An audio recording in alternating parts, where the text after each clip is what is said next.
The Billionaires' Second Chance Christmas. Christmas with the Denton Billionaires. Book 3, by Leslie North. Chapter 1. Chris.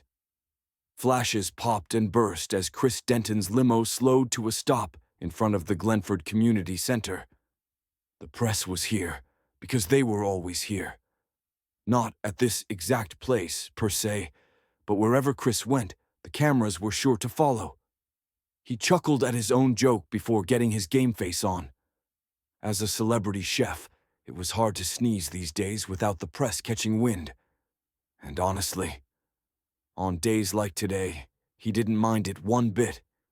His smile grew wider the closer the photographers swarmed in anticipation of his arrival. "Eat it up, guys. Your hometown hero is back." Once the limo stopped, he pushed the door open and stepped into the fray.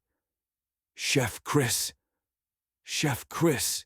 Shouts pierced the air, and security hired by the network carved a path for him through the people. "How are you feeling about the competition? Are you worried that your show's ratings might fall if you don't win?" He smiled tightly as the questions rained around him. Not winning wasn't an option. Screw hometown niceties. Now in its 50th year, the Glenford annual gingerbread house competition was locally famous, and this year it was going international. All because Chef Chris had agreed to participate, lending his fame to the holiday event.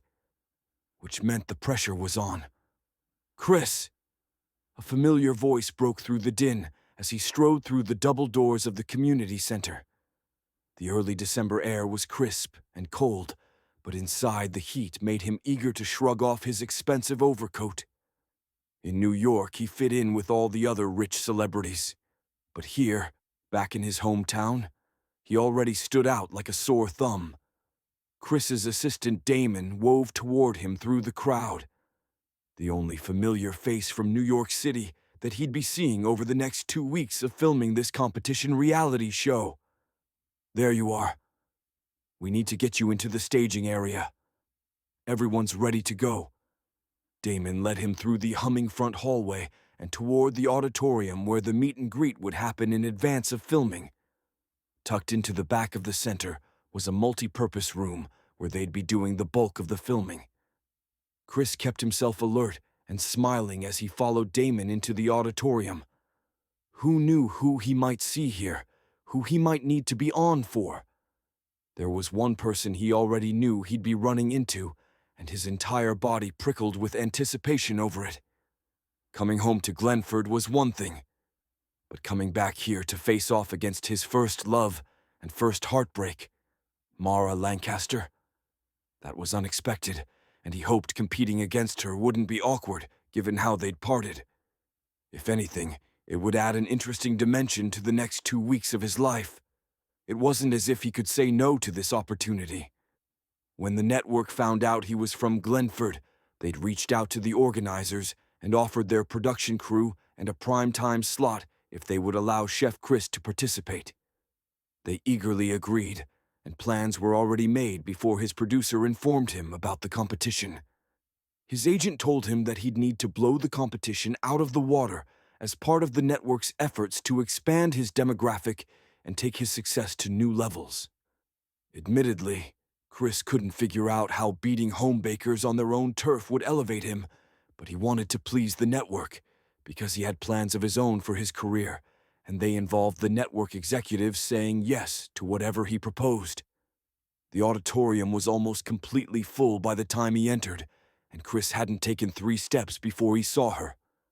Mara lingered near the stage, leaning against the small stair railing as though she didn't have a care in the world. Back in the day, he used to joke and called her Ginger Sinner, a nod to her fair complexion and strawberry blonde tresses, and her total disregard for any propriety when it came to making out behind the bleachers during football games. But now, she was pure ginger stunner. Taller somehow, and more elegant, as though the 10 years since high school graduation had only served to refine her into a sharper, more breathtaking version of herself. Chris gritted his teeth as Damon led him closer to her. Why did she have to be the one to win the Glenford baking contest? He'd asked himself this question 1,000 times. The television network thought that the premise was infallible, hijacked the local annual gingerbread house competition for Glenford residents so that they could find the best of the best to square off against Chris. It had the right amount of small-town charm, boosted by the Christmas spirit and everyone's favorite vice these days: baking shows. It was already trending on all the socials, and they hadn't even started filming. Mara straightened as he approached, her moss-green eyes shifting into a glare. Electricity shivered through him, and he could feel the frown settling onto his face. He still hadn't forgotten how she'd broken his heart in high school. And sure, they were almost 30 years old, but that didn't mean his heart wasn't racing at seeing her again, and he had to swallow all those unspoken words and unresolved sentiments that he never got to share. Damon cleared his throat, and Chris realized he'd been staring at Mara, while she stared right back. He needed to focus. His assistant gestured toward an open seat in the front row, and Chris made a big display of folding his coat over the back of the auditorium seat. Anything to kill time and not focus on Mara. "We love you, Chef Chris," was shouted by someone behind him, and then others picked it up. Turning, he waved to the ones shouting, making sure to keep his smile in place as cameras flashed around him. "Let's get started, everyone," Paul Michaels, the director of the competition, called out, clapping his hands for quiet before he began his introductory spiel. But it was all white noise, because Chris couldn't take his eyes off Mara as she took a seat farther down his row. While she'd been frowning when they first saw each other, she had nothing but smiles for the people sitting nearby. Every inch of him was curious if she still smelled perpetually of strawberry lip gloss. Surely at almost 30, she didn't hold the same habits as her 16-year-old self. Or did she? Chris's nostrils flared as he shoved the thought from his mind. And that brings us to our competitors.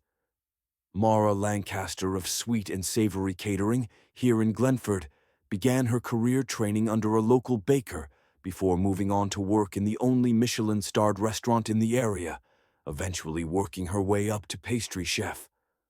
2 years ago, she took a chance and started her own catering business. So if you like what you see during the competition, be sure to check out her socials for all the amazing dishes she's made. Polite applause filled the auditorium as the director introduced her. Chris clapped along with everyone else, reminding himself that he wasn't going to let her get under his skin. But when the attention turned his way, and the director began the introduction about his famous show, Cooking with Chris, and all the recent accolades in touring and the third cookbook he was set to release, it was hard not to glance at her. To see if she cared, if she was impressed, if she even remembered who he was. Mara's moss-green gaze sizzled on him, and for a moment, Chris forgot where he was, what he was doing, what this was all about. He swallowed a knot in his throat, jerking his gaze off her once the applause around him died down. This baking competition was a piece of cake, literally. Well, cookie. Lots of cookies. The real challenge was going to be having Mara within arm's reach again, 24/7, for the next 2 weeks. A challenge he wasn't sure he'd be able to overcome. Chapter 2. Mara. Mara kept clenching her fists. Every few minutes, she'd look down and find herself doing it again. She'd relax and take a deep breath and force her jaw to loosen slightly. She'd have to be careful once she was mic'd up so the audience wouldn't hear her grinding her teeth during the competition. She tried to think happy thoughts, but with Chris Denton in her presence, it was nearly impossible to do anything other than watch him. "I really think we're going to have an amazing competition, and I can't tell you how excited I am to return to Glenford," Chris was saying, standing at the front of the auditorium as if he were giving an Oscar acceptance speech. He'd been talking for a full minute and didn't show any signs of slowing. She was stuck somewhere between lost puppy and resentful bulldog. More bulldog than puppy, if she was being honest. Chris Denton was a certifiable celebrity a-hole. He strutted instead of walked. He smirked instead of smiled. Despite all that, He still was the most gorgeous man she'd ever laid eyes on, and she felt her lady parts clench at the sight of him. But she refused to let his chefy hunkiness derail her. Winning the gingerbread house competition was the first step in an important line of goals, which would lead to her dream of opening her own bakery, thanks to the sizable winnings the network was offering this year. Competing against Chris was just the unfortunate consequence of making things happen for herself.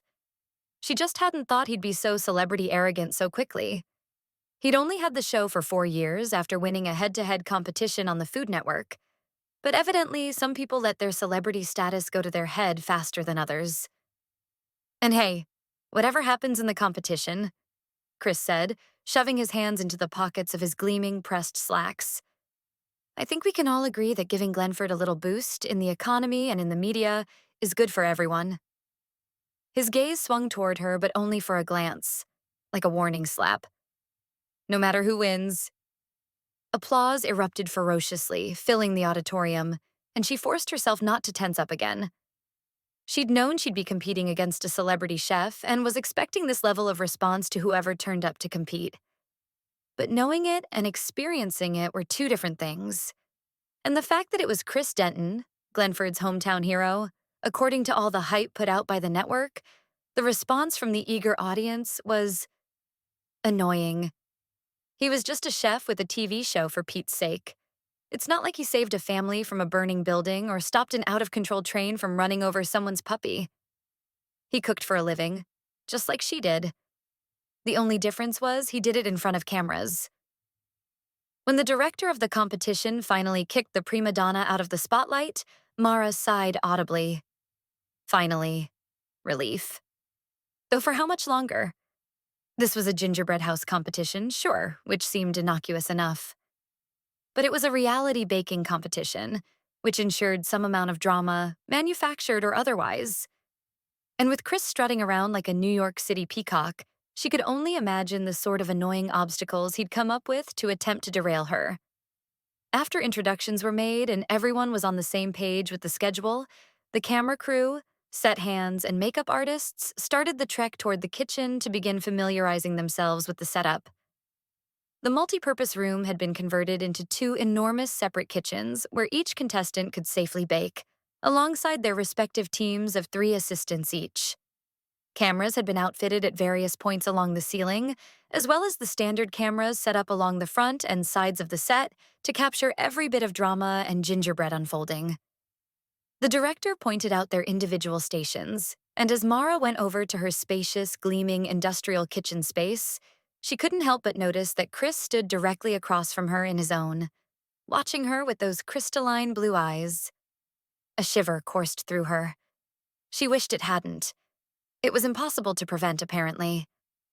Her body had other ideas when it came to Chris Denton, but she could rest assured that it was strictly a physical reaction. It didn't mean she forgave him for what he did, or even liked him. She definitely didn't like him. Chris had proved just how much of a jerk he really was when they were in high school. Sure, she had been the one caught kissing another guy at the school dance, but she hadn't kissed him first. He'd stolen the kiss from her. Chris had just never cared enough to even hear her side. Instead, he'd made up his mind, and that was it. After he'd moved to New York City, he'd fallen off the Glenford radar. At least her radar. Mostly. Not really. She'd never admit this aloud, but she followed his career. A tiny bit jealous at how quickly it took off, but she always made sure not to like any of his posts. Okay, so are we ready to start filming for our great gingerbread competition? The director's harsh but jovial voice boomed through the set, and both the camera crew and baking participants rumbled their agreement. As part of the competition, they were to choose their baking assistants from a pool of students from the Glenford Culinary School, and Mara had made sure to pick the best and brightest of the recent grads. There were still plenty of qualified candidates to choose from, but Mara liked to think her choices would give her an advantage. She had no idea if Chris had hand-chosen his assistants or if that had been the job of his PA, who was either following him around like a lost puppy or had his eyes trained on his phone as he furtively typed away. Chris's laugh floated toward her, followed by a flurry of female titters, as if he said something hilariously funny. She rolled her eyes. He was just using Glenford. It was painfully obvious, by playing the small-town hero role to the hilt. In fact, if she'd known that he was going to be the celebrity chef the network had in mind when she'd auditioned for this competition months ago, she might have thought twice. No, scratch that. She would have done it anyway. That's how badly she wanted to win. Mara washed her hands vigorously in the shiny new sink and got to work directing her assistants. Today would be a short filming day, but with how agitated Chris's mere presence made her, she knew she needed to stay more focused than ever. Mara. A deep bass jolted her from her thoughts, and when she looked up, Chris stood right in front of her. He wore an intolerable smirk, one that screamed, "I'm the top dog here." "Yes, that's me." She cleared her throat and reached for a paper towel. Chris held out his hand for a handshake. She blinked, staring at him as she dried her hands.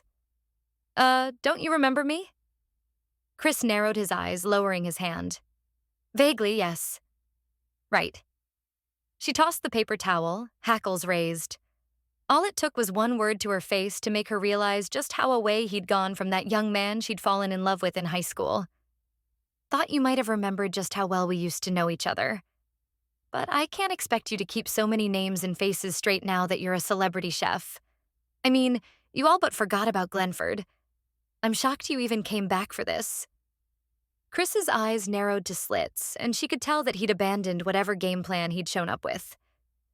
"And why wouldn't I come back for something like this? My memories of Glenford are mostly positive, and nothing would please me more than to support the community where I grew up. I would think that you, of all people, would appreciate that she felt her shoulders creeping up to her ears and forced them down with a shrug, using a nearby rag to wipe the countertop to avoid looking at him, even though it was far from dirty. Thought Glenford was beneath you now, you know? I mean, you don't even come back to visit your own parents." "I've been to the cemetery, if that's what you're asking." Mara froze, and her eyes flashed to his, and all she saw was anger. "Oh crap, Chris. I knew that. I can't believe I said that." "Save it. You don't need to concern yourself with my family." Gnawing at her lip, she wanted to apologize again, but instead she found herself saying, "Don't worry. I won't." Chris worked his jaw back and forth as he turned to leave. But then he whipped back to face her. "I originally came over here to say good luck because you'll need it. I fully intend to win this competition. Will I?" Mara scrubbed at a perfectly clean spot on the countertop, unable to control the snark flying out of her mouth despite her already putting her foot in it. If there was one thing that rubbed her the wrong way, it was arrogant jerks. She was in too deep at this point, and the baking portion of the competition hadn't even started.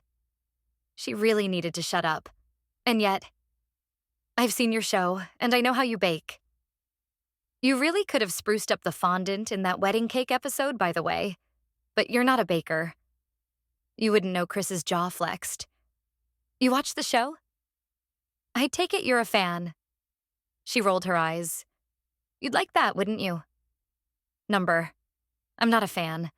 I've just had the misfortune of being trapped in a few waiting rooms while your show was on, and I couldn't help comparing what you were doing wrong to what I do right. You might not be a fan, but 55 million other Americans are. That's not even counting international ratings. I'm sure those numbers help you drift off into a restful sleep each night."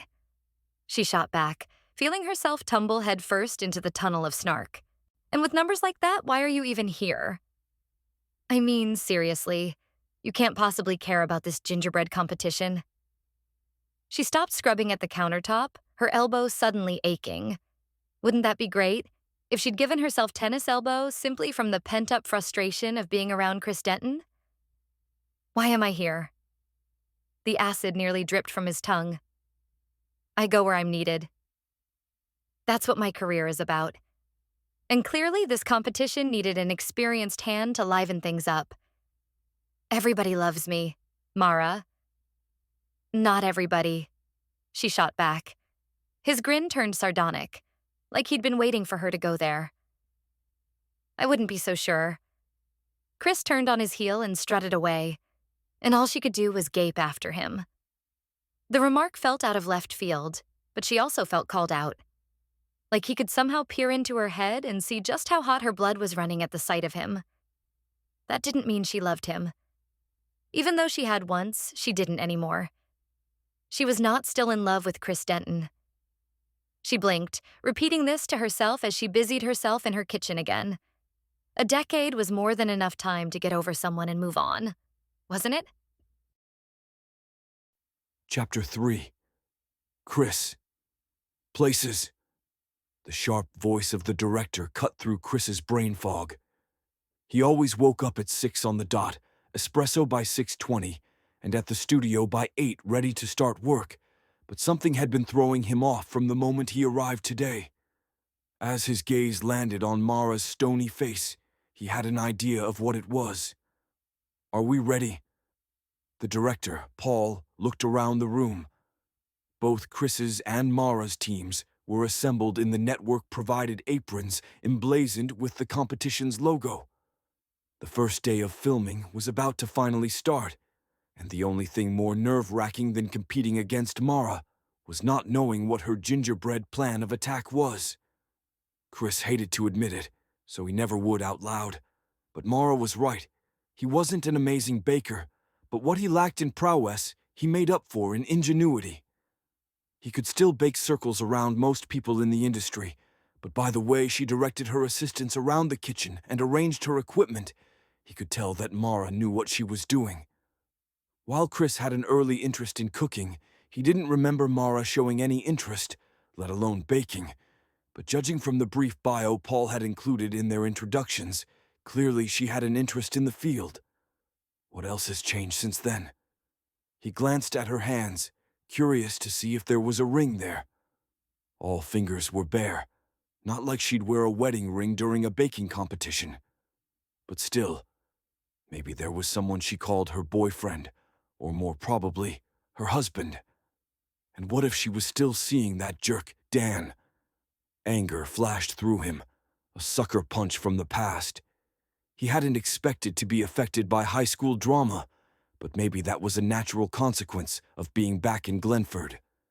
The memory of taking Mara to the winter dance popped into his head. She had looked amazing in her dress. He'd only left her alone for a few minutes, but when he got back, she was on the dance floor making out with Dan. It didn't help that his parents had died shortly after when a drunk driver had fallen asleep at the wheel and hit them head-on. Moving to New York City to live with his cousins, Josh and Mitch, took him away from everything he knew, but it had helped with his grief. It just didn't stop him from stewing over finding Mara with someone else, and it had been years before he let that go, or he'd thought he'd let it go. Now he wasn't so sure.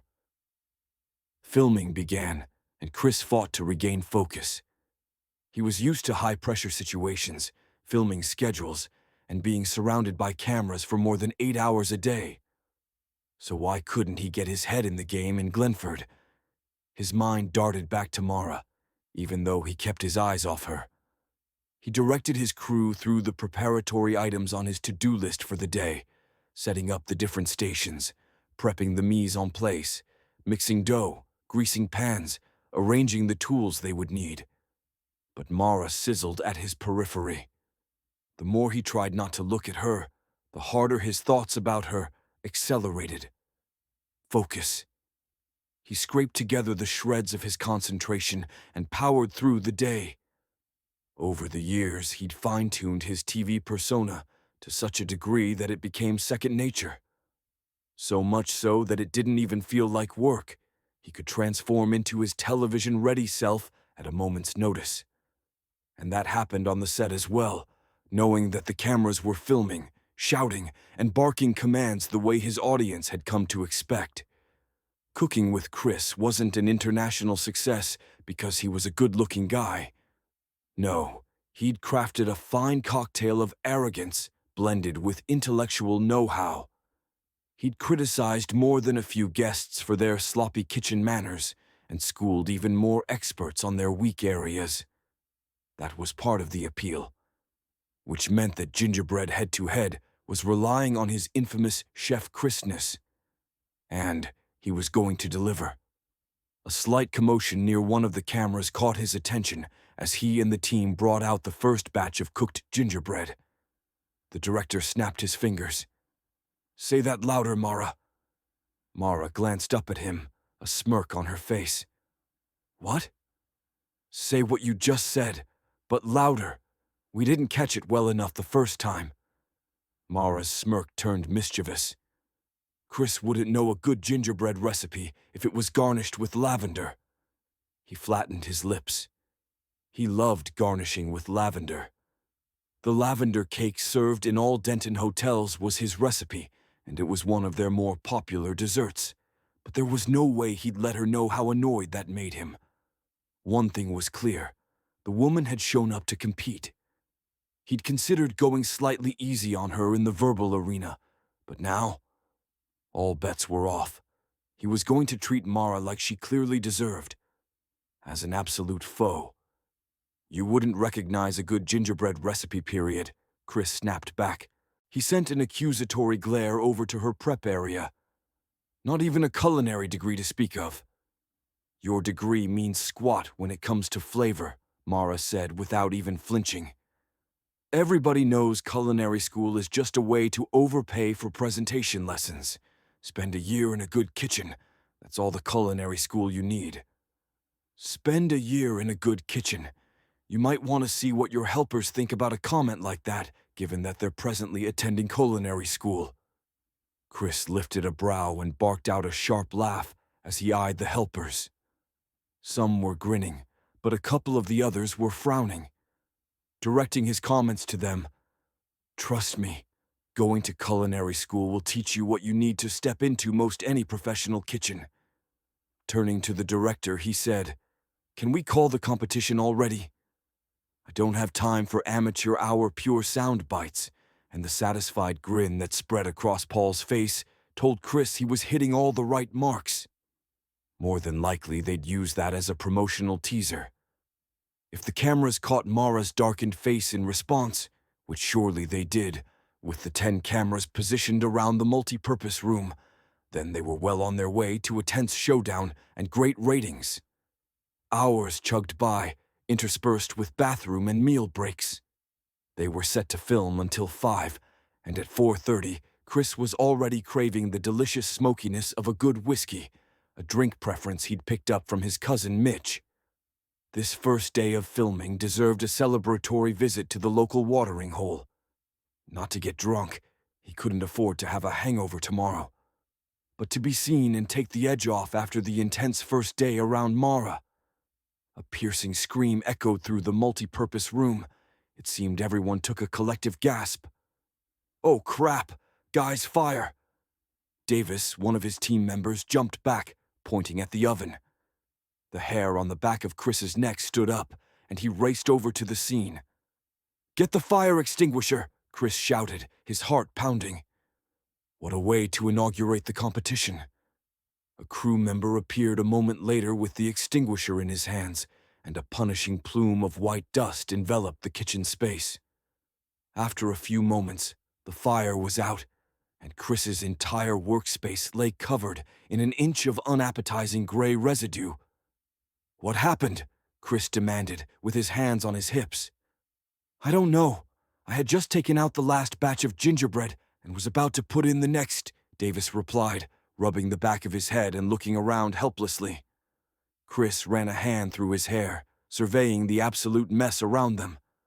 Frustration bubbled up around the edges of his composure. The most recent batch of gingerbread lay completely caked over with fire extinguisher innards. It was a disgusting mess. "We need to get this cleaned up by 5, Chris said, checking the large clock hung between the two workstations. Turning to the director, he added, "And what about a replacement oven? I need to redo all of today's work, and fast. What's the game plan here?" Paul worked his jaw back and forth as he came forward, inspecting Chris's oven. "I'll get a crew to determine if it's salvageable. But until then, our best bet might be to share the remaining workspace." "Oh, heck no," Mara interjected. Chris shot her a glare. "Director's orders. Unless you have a better suggestion. I've already got everything set up here." "I don't have room for a second baker," she said, crossing her arms. Paul checked his watch. How about we sleep on it? We can reorganize in the morning. I can't leave this unfinished overnight, Chris snapped, tugging off his apron. Fire extinguisher residue had stained the edges, and he wasn't risking getting any of it in his new workspace. I'm staying to get resituated, whether she likes it or not. When his team started to protest, Chris added, "You all can leave. This is work for me anyway. I need my kitchen a certain way, so I'll take the time to get it in place, and we can start fresh in the morning." "Are you sure?" "We can stay," Shelby, one of his helpers, offered. Shaking his head, he smiled at them. "Nope, I got it. You go enjoy your evening." His team dispersed, and Paul came over to him. "I'll send in a crew to clean up the oven and scrub down the whole area to make sure all the powder from the fire extinguisher is cleaned up, so leave all that for them." "I appreciate that. I'll take care of what I need right now." Mara stomped over to them. "There's no space in my kitchen for him. He needs his own. Can't you bring in a new oven?" "Well, that is looking like the plan," Paul said, in a carefully curated duo tone that Chris recognized well from his years in television. "But I can't make one appear with the snap of my fingers. I need to order it, and it needs to be delivered and installed. Don't you have any extra lying around?" The look of incredulity on her face was almost amusing. "Almost. I mean, accidents happen. I thought you guys had backups for everything. We operate on a budget like every other show in the country," Paul said, shrugging, "which means we don't buy more ovens than we need. While I realize this is a competition, we do expect a certain amount of cooperation. I'm sure you can understand that, Mara, right?" She huffed and turned her cutting glare to Chris. "Then I'm staying too. I'm not going to let him ruin my setup and create more work for me tomorrow too." "Fine. Do what you want." Chris headed for his ruined workspace and started picking out the most important items to clean and cart over. He went into hyper-focus mode, mostly because now he was a full day behind after a 2-minute disaster, and because Mara's presence began to burn at the periphery of his attention. The camera crew and staff slowly cleared out. Once Paul called his farewell, only he and Mara remained in the multi-purpose room.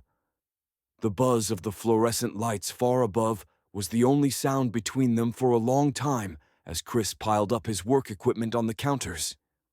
But once he started spreading out, Mara cleared her throat. "You can't put your bowls there," she said, blocking off the counter space with her hand. "This is my candy prep area." "Well, your candy prep area can go over there." He jerked his chin toward the far wall of countertops. "That's where my dough prep station is." "Then move it." "No, I already set up my space according to workflow, and I'm not changing it now." She leaned closer, asserting her territory. It irritated him, as much as it was sort of cute. Her strawberry blonde hair, pulled back into a tight bun, looked like silk. Her cheekbones popped more now than they had in high school, which of course drew his attention down to her lips, those lush, full lips, which he'd kissed so many times during their junior year and thought of even more times since their breakup. They hadn't changed a bit, and now that his gaze was stuck on her mouth, he remembered why he'd made it a hard and fast rule not to look at her for too long. "We need to share the space, so that's what we're going to do," Chris said, moving his bowls beyond her hand barrier. She gasped. "I told you," she spat, picking up his bowls. "This is my candy station. Put those down." "Okay. I will." She smirked and marched over to the farthest point of the kitchen, setting them on a tiny sliver of countertop between her oven and one of the tall fridges. "Here. Right where they belong. Geez, Mara, could you be more childish? It's just for tonight. I'm sure Paul will have it figured out before we start filming tomorrow." She scoffed. Chris stormed back to his abandoned workspace and brought over the last load of utensils, all scrubbed and sanitized. As he got his whisks and spatulas arranged according to his system, he noticed that Mara had discreetly pushed aside more of his pans and bowls. "Mara, I swear to God, if you touch my stuff one more time—" "What?" "Just quit it. You don't want to deal with the consequences," he said, heat streaking through him as she sauntered up to him. "What will you do?" A mischievous smirk crossed her face, and she pushed herself into his line of vision, seeking his gaze. "Come on, play it up like you do for the cameras. What's Big Bad Chef Chris gonna do?" A hint of her scent wafted toward him, vanilla and ginger from today's baking, and washed over him like a caress. And then he was falling into the past, back when their barbs were laced with tenderness, and every close encounter ended in the kisses and touches that he always craved from her.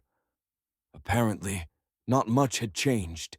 Just inches away from her, his heart pounded like he'd run a marathon, and his lips already tingled as if he'd kissed her.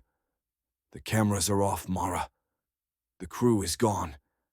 Besides, you'd like it too much," he said, his voice coming out gruff. Her eyebrow lifted, and the remaining space between them shrank. Chris gritted his teeth, both shocked and calmed by how much he missed having her in his life. Even after a decade apart and all this bad blood that still pumped between them. "What could you possibly do that I would like?"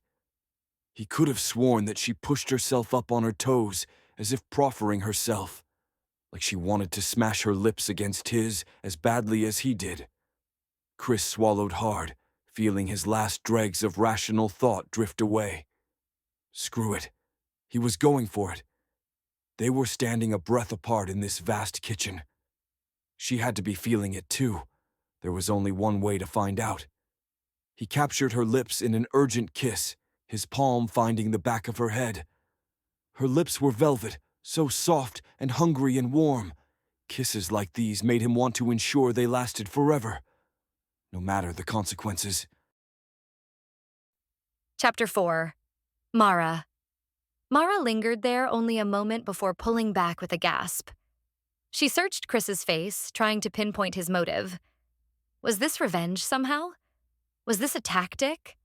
Or was this him responding to the very real sexual tension rushing between them harder than Niagara Falls? She couldn't tell. Maybe she didn't want to know the reason. Every inch of her wanted those lips against hers again, even if it was the worst idea ever. Mara grabbed at the collar of his shirt before she could think better of it.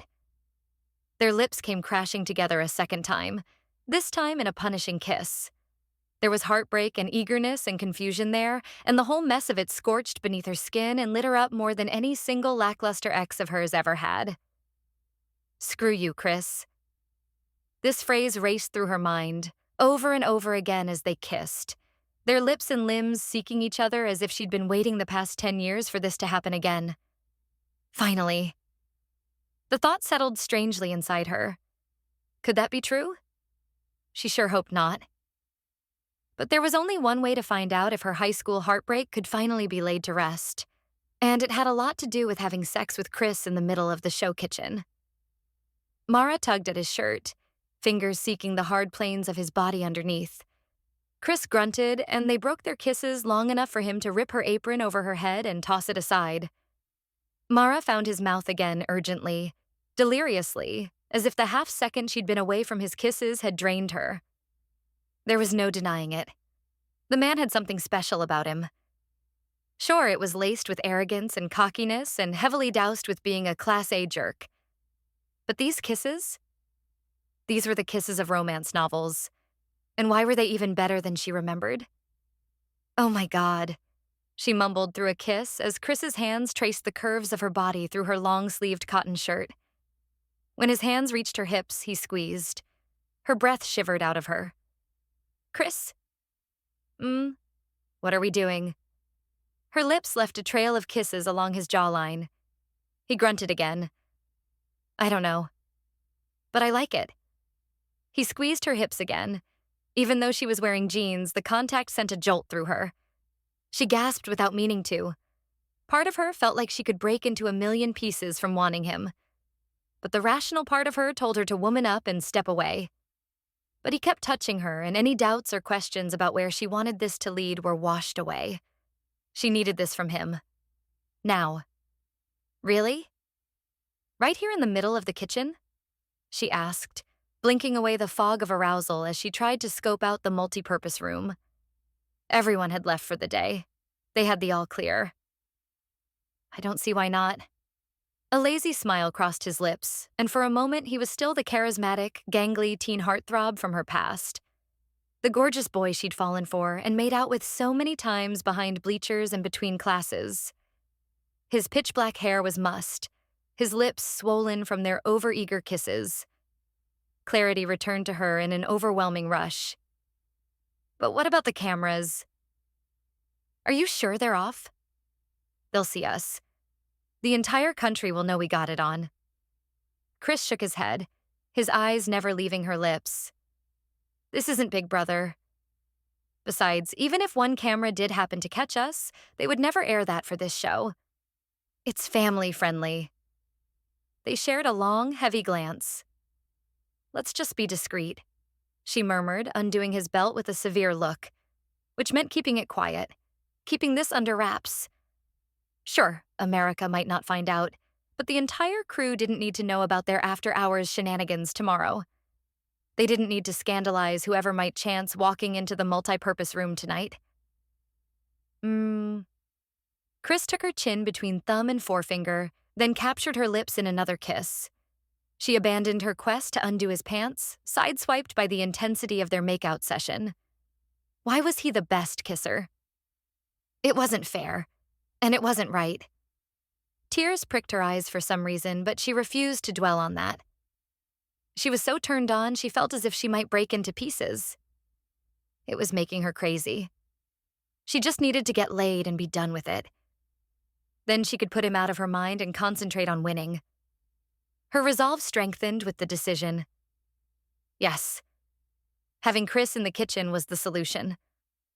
After, Mara watched Chris in a daze while he cleaned himself up. Part of her wondered if maybe this was a fever dream.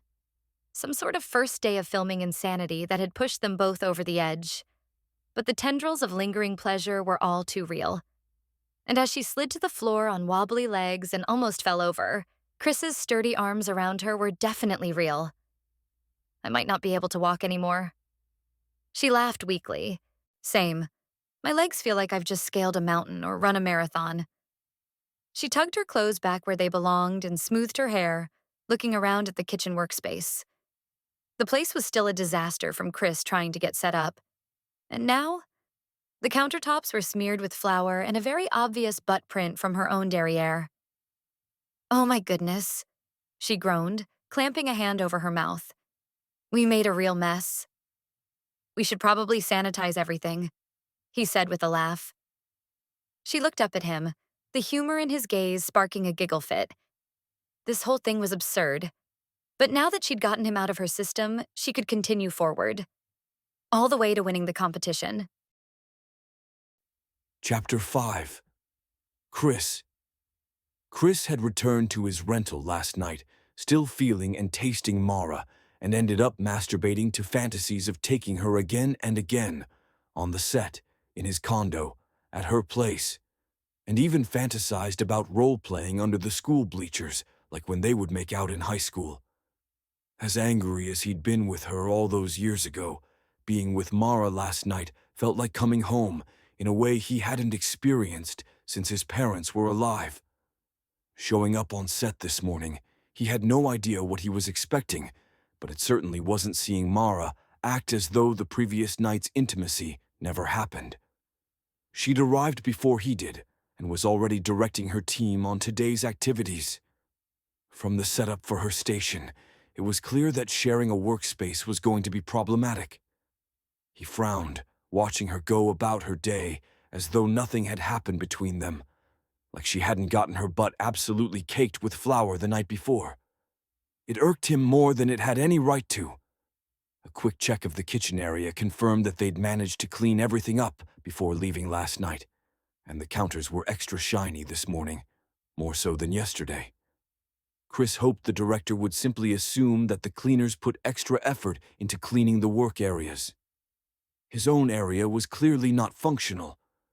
He still didn't have a working oven or any electrical, and from the looks of it, part of the counter area on either side was also impacted.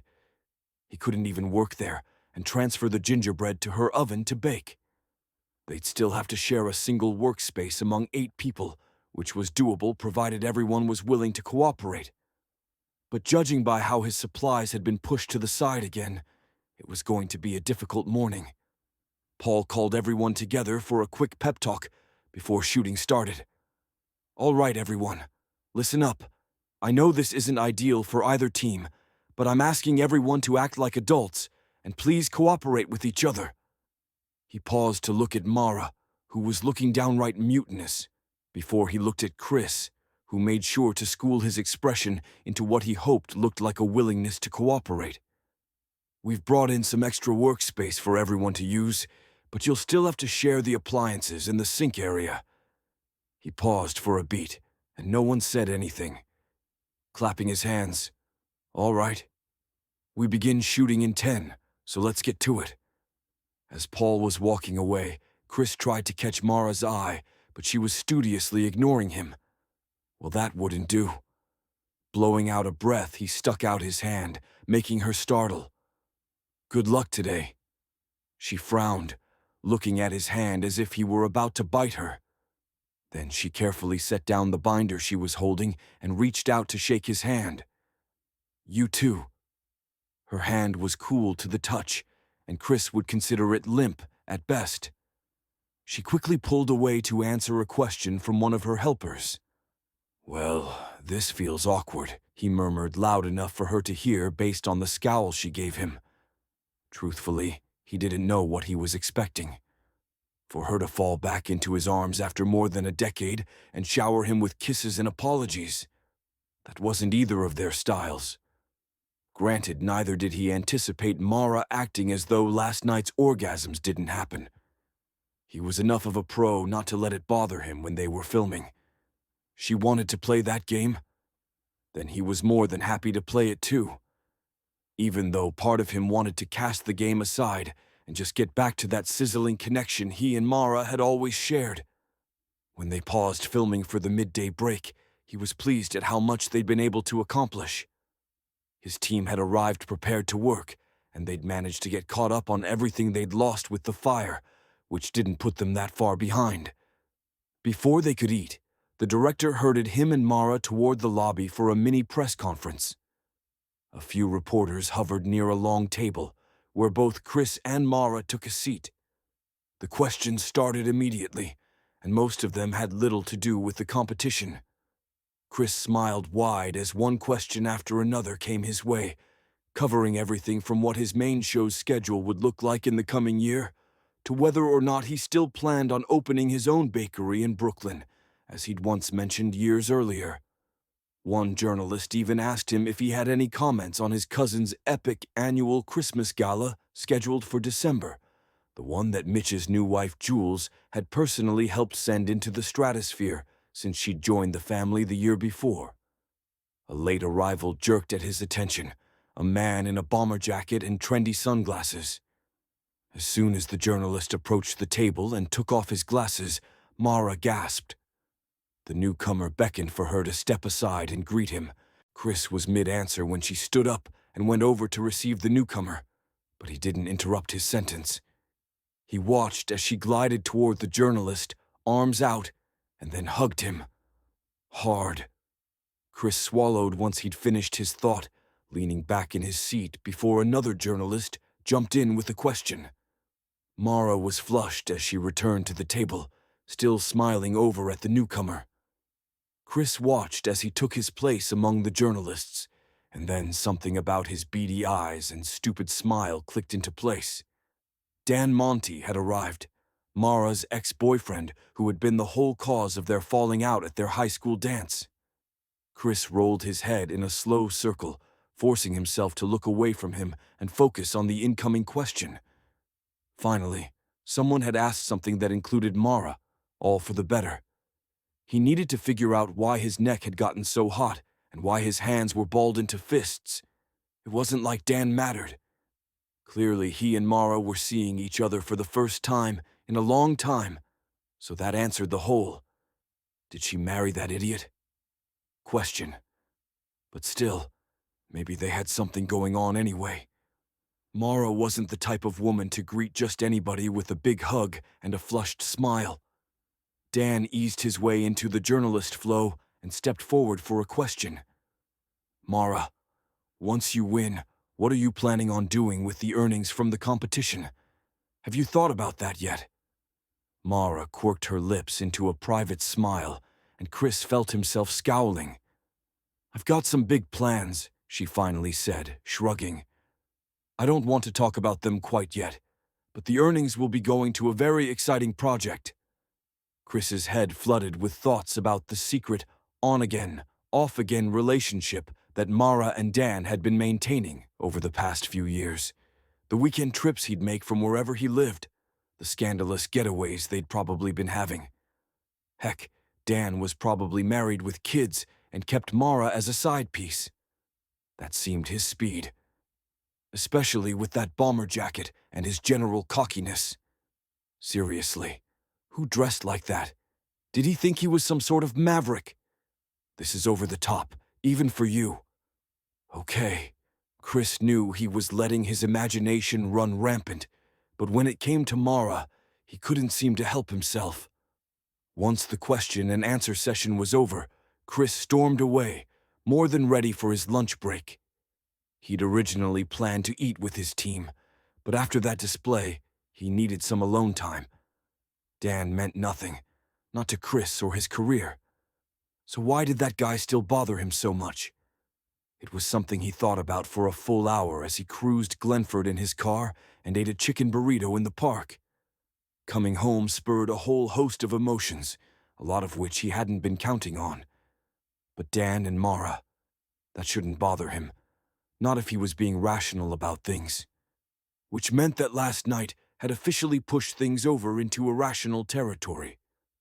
Chris had somehow let his feelings get mixed into the batter, and now he had the hard task of cleaning himself off and continuing forward. The more he thought about it, the more he realized this could be one of Mara's revenge tactics after he'd embarrassed her all those years ago. Except, she'd done more than embarrass him when they were in school. Chris had been in love with Mara Lancaster and had been fantasizing about what their life would be like once they were out of school, until he'd found her kissing Dan while they were at the dance together. He'd stepped away to get them both something to drink, and when he returned, she was in a lip lock with Dan. He'd been so surprised, he'd dropped their drinks. His anguish at the discovery that she didn't reciprocate the feelings he had for her hurt more than he wanted to admit. He sat there dwelling on their shared past and jumped when his phone rang. Assuming it was someone from the show telling him to get his butt back to the set, he answered without looking at the caller ID. This is Chris. His answer was clipped, and he was already gathering his trash to toss before returning to his car. Oh, Chef Chris, you're so dreamy, came a male voice followed by laughter. What the? He looked at his caller ID and laughed.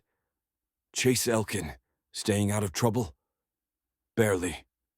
But then what's the fun in that, was his friend's reply. Chase was the same age as he was, and the two had managed to get into their fair share of trouble when Chris used to visit Elk Lodge with his family. How's the gingerbread baking going? A competition like that seems beneath you. Wait. How did you know about it? I don't remember telling you about it. It wasn't that he was embarrassed by the competition, but he wasn't one to call or text his friends to announce his activities. Dude, you're all over the place. Twitter, Insta. I even saw a TikTok video with a montage and an ode to your backside. Chase laughed as he said that. Don't you keep track of what's said about you online? Well, I don't. No, but I'm sure my assistant does, or the PR team for the show. Wow, that's sort of refreshing or possibly ignorant. Seriously, you should set up alerts to notify you when you're mentioned. It's good to keep ahead of things before they explode and bite you in the butt. Talking from experience, I take it, Chris asked. He knew that Chase had been a hothead when he'd been competing professionally and had gotten himself in a number of entanglements that might have seen him canceled. Or worse. But then he'd gotten into that career-ending accident. You know it. Actually, I did call for a reason, and not just to give you crap. That was extra. Potato salad. Chris had been walking to his car and paused. What now? Potato salad. Can't you just Google that like you do your name? Haha, I thought you had a recipe. Frowning, he tossed his trash and then hit the key fob to unlock his car. I don't. Wait, do you mean the one Amelia's mom makes? His cousin Josh's new mother-in-law was the keeper of her family's decades-old potato salad recipe that had been rumored to bring feuding families together over a shared love of roasted, not boiled, potatoes with dressing. Chris had to agree it made for a tasty side dish, and he'd tried to make some adjustments to it, but the one her mother makes was almost perfect. That's the one. Don't suppose you can share it with me. Tana is having cravings, and I want to see if she'll appreciate it as much as I do. Laughing, he slid behind the wheel and put his seatbelt on. I take it things are going well between you two. Dude, I'm so in love with her. She's just, yeah. Chase got quiet, and then Chris could hear him talking to someone else. Chris took the moment to put his phone on speaker and pull up the recipe to send to his friend. Sorry about that. Duty calls. So any chance you can hook me up? Already done. They could both hear Chase's phone ping. You rock. Thanks, man. I'll let you know what she thinks. Chris drove back to the community center where the competition was being filmed. It was a pity the grievances he had with Mara couldn't easily be solved with a double helping of potato salad and maybe some chocolate cake for dessert. Parking the car, he looked around and didn't see anyone else in the parking lot, so he took a few deep breaths. He needed to get his head on straight. Whatever had happened between him and Mara last night was a one-off. He was here to compete and win, and Chris had no intention of settling for anything less. Chapter 6. Mara. Mara spent the rest of the second full day of filming feeling like a disjointed string puppet. Nothing clicked into place, no matter how hard she tried. Things kept slipping out of her hands. The camera lenses seemed to sizzle on her instead of merely focus, and Chris's barbs had gone from snark to venom. And boy was he on a roll, much to the delight of everyone but her. Every time she made a mistake or fumbled something, he was quick with a comment, and she could feel the heat of his barbs and her embarrassment making her already red and sweaty face that much worse. It had gotten so bad that during brief breaks, the makeup artist popped up in front of her with a smile and a powder puff to tame the shininess. When she'd failed to secure the paddle before turning on the mixer, Mara had ended up covered once again in flour. She would have normally laughed it off and attributed it to nervousness, but Chris was quick to catch her mistake, calling her Casper, much to everyone's glee. It was like their sex the evening before had merely solidified his resolve to be a jerk to her. In a way, it was good, because it helped her not get moony-eyed about their incredible sex on that very countertop over there. If she squinted, she could still see the outline of her butt cheeks in the flour. If only the cameras had been on, so that they could have immortalized one of her only insanely enjoyable sex experiences in life. Sad but true.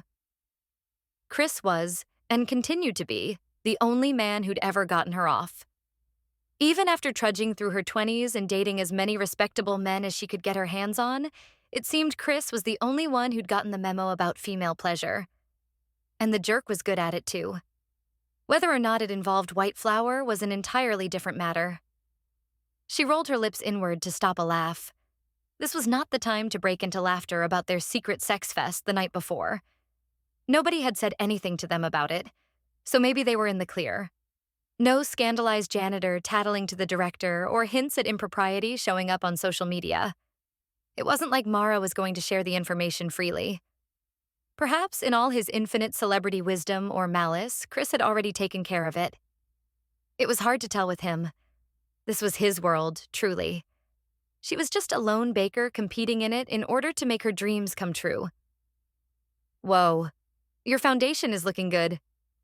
Mara snapped her gaze up to find Dan standing in front of the countertops, smiling down at her first layer of gingerbread. You think? It's still pretty basic. Nah, nothing about what you make is basic. Dan flashed her a toothy grin. The man was just as handsome as he'd been back in high school. But the time apart had left her feeling dull about him. Yes, it was nice to see him again, to see a friendly face in a sea of Chef Chris worshippers. But her heart didn't skip a beat when his gaze flashed her way. I appreciate your confidence. She sighed, propping her hands on her hips as she surveyed her totally encroached upon workspace. Chris was shouting orders to his team just a few feet away, and his barking bass made it hard to concentrate. It's nice to have somebody believe in me, honestly. Oh, come on. This competition is in the bag for you.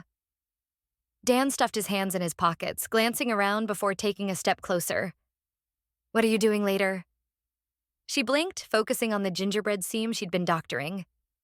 He's asking you out. The realization made her throat tighten. I want to take you out for dinner. So we can, catch up? Something in his tone made it clear that catching up had more to do with sex than recounting where the last 10 years of their life had gone. Probably a lot like the way she and Chris had caught up the evening before. But that was too much catching up with one too many men. If she caught up with anybody, she still wanted it to be Chris. Besides, at least as of 10 years ago, Dan had firmly been in the camp of unsure about female orgasms. I'm going to be working late during the entire competition, she said, grimacing. It was true. She just omitted the part about not wanting to catch up with him. Maybe some other time? Dan frowned, shaking his head. I'll be heading back to New York City as soon as this is over for my next assignment. I only came out for this and another piece. Mara sighed and tilted her head back and forth as if she were trying to find a solution. Well, that's too bad. Why don't you look me up when you're back in town and maybe we could do something then? Dan sent her a smile and rapped his knuckles on the countertop. With a hard glance at Chris, he headed toward the far edge of the multi-purpose room where some of the other journalists congregated watching all the action. Mara sank into thought as she collected the baked pieces of gingerbread prepared by her team. Saying no to Dan was easy, but she didn't like how ready she was to say yes to Chris again. Not that he'd asked her.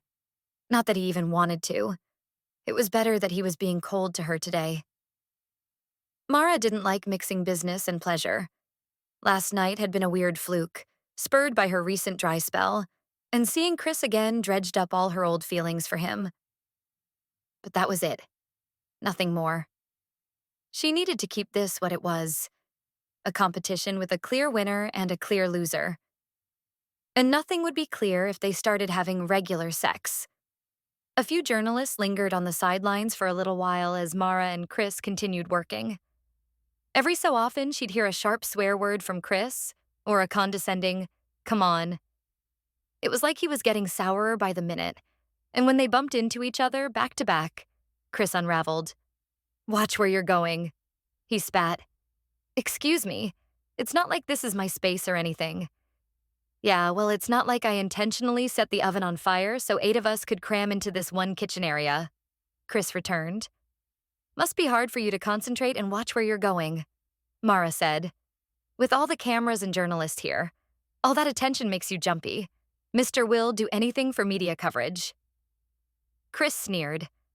Sure, looks like you have your own fan club in attendance, so let's see who'll do anything for the media, okay?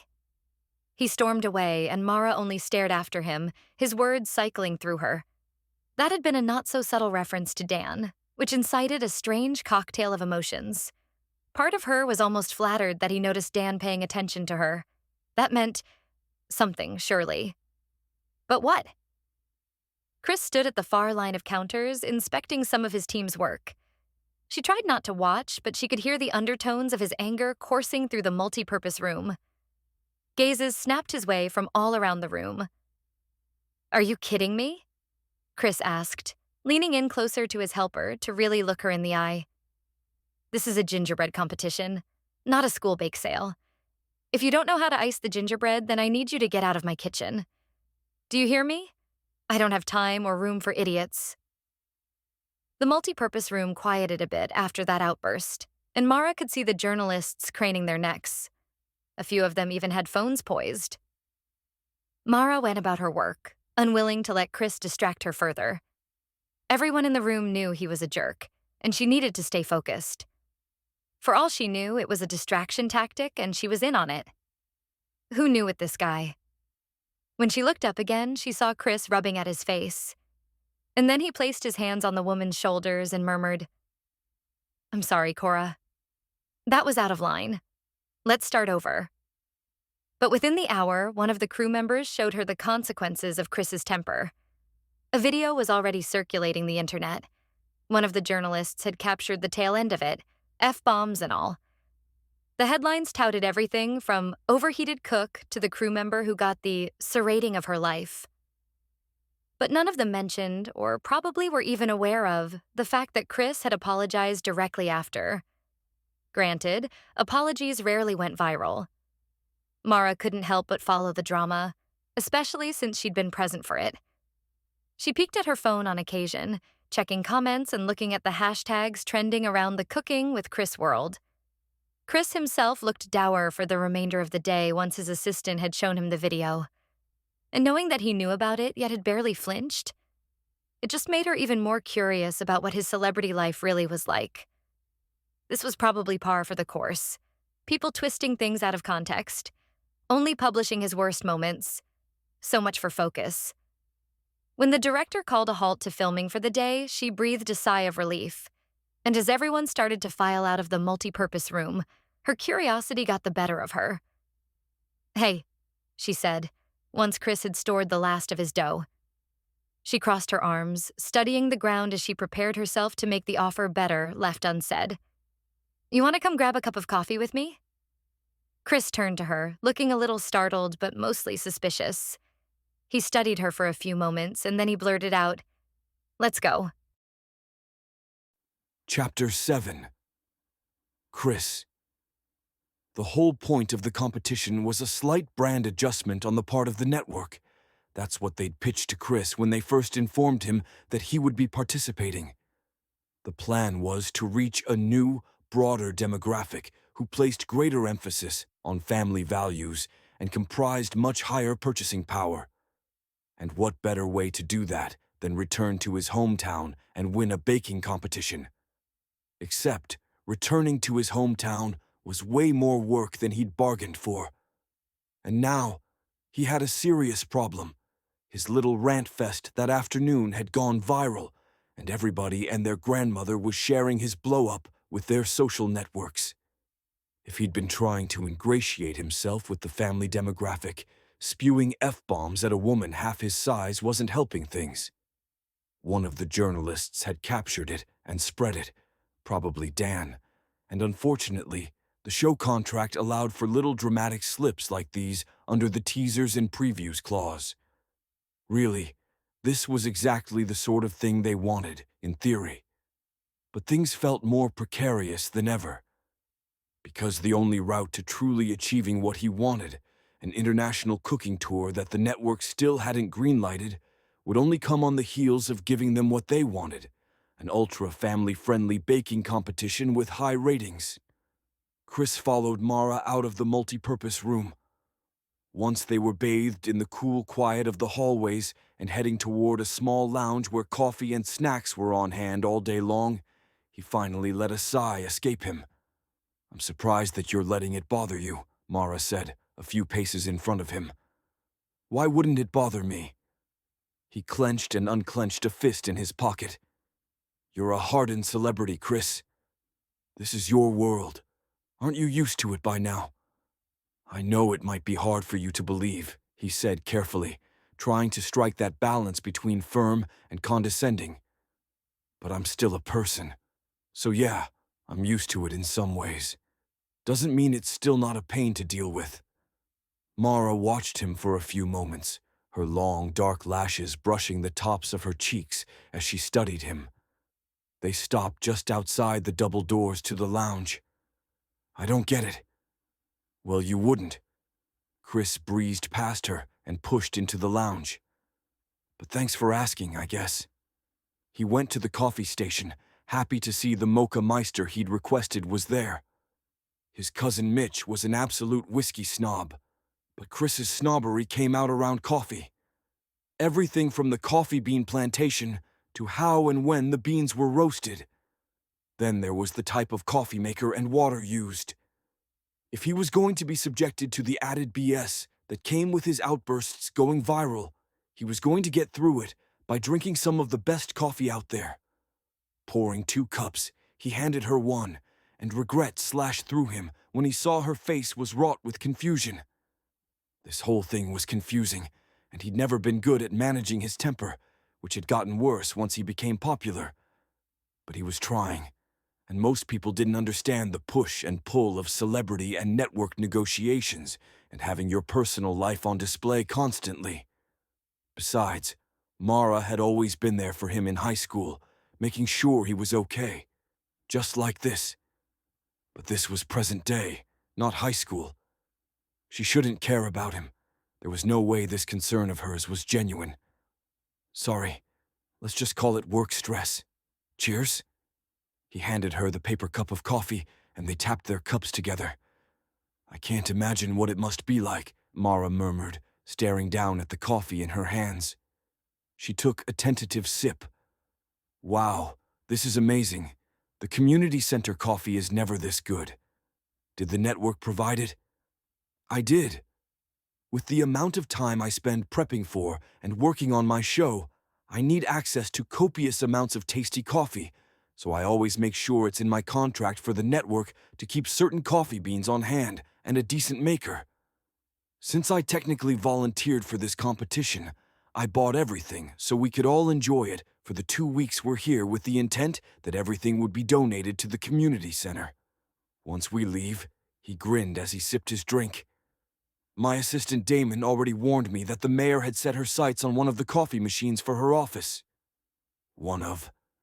Mara looked around, really taking in what was there. Admittedly, Chris probably went overboard bringing in the commercial mocha meister, 1 espresso machine, and 2 for regular drip. But with the number of people working on the competition, plus all the visitors, he wanted to make sure coffee and tea would always be available to anyone who wanted it. He watched as she inspected the machines. I remember seeing this one in a commercial catalog.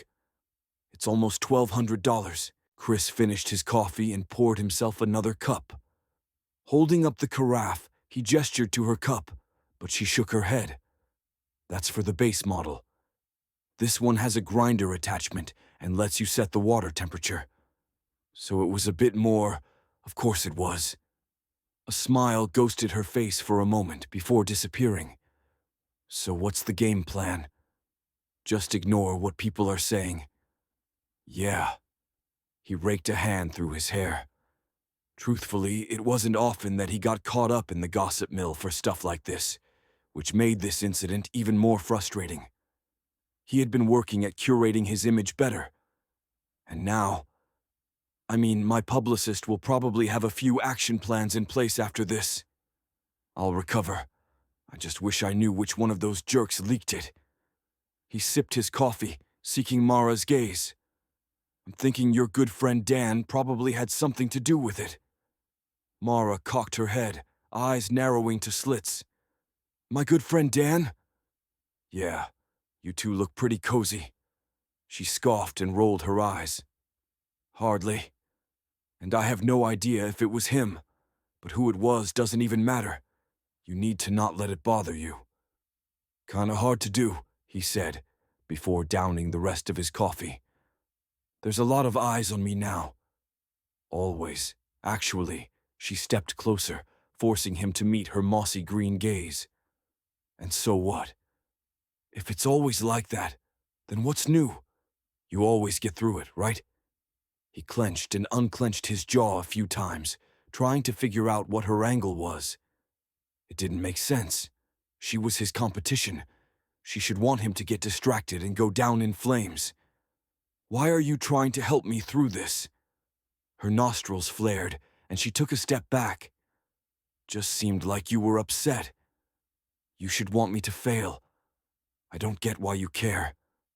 Mara frowned. I don't want you to fail. I just want you to lose this competition. There's a difference. Her admission was somehow charming. It even made him smile. At least you're honest. Like you don't want to win. I have to win, he clarified, feeling some of the stress return to his shoulders. There's a difference there, too. She chewed on the inside of her cheek and then took another sip of her coffee. Well, yes. But I'm just saying, gossip dies down. It doesn't matter. It doesn't influence your actual work. Chris wanted to correct her, but as his gaze washed over her strawberry blonde tresses and that button nose, it was hard to say anything. Really, he just wanted to stay here and bask in her essence, like he had in the old days. Mara had always been his pillar, and he shouldn't be surprised that she was showing up as a pillar yet again, even if he hadn't asked for it. Thanks. He drained the last of his coffee and tossed the cup. Well, we should go clean up, right? It was a test, leaving the decision in her hands. Now that they were tucked away and out of sight, desire hummed through his veins, even amid the confusion and irritation.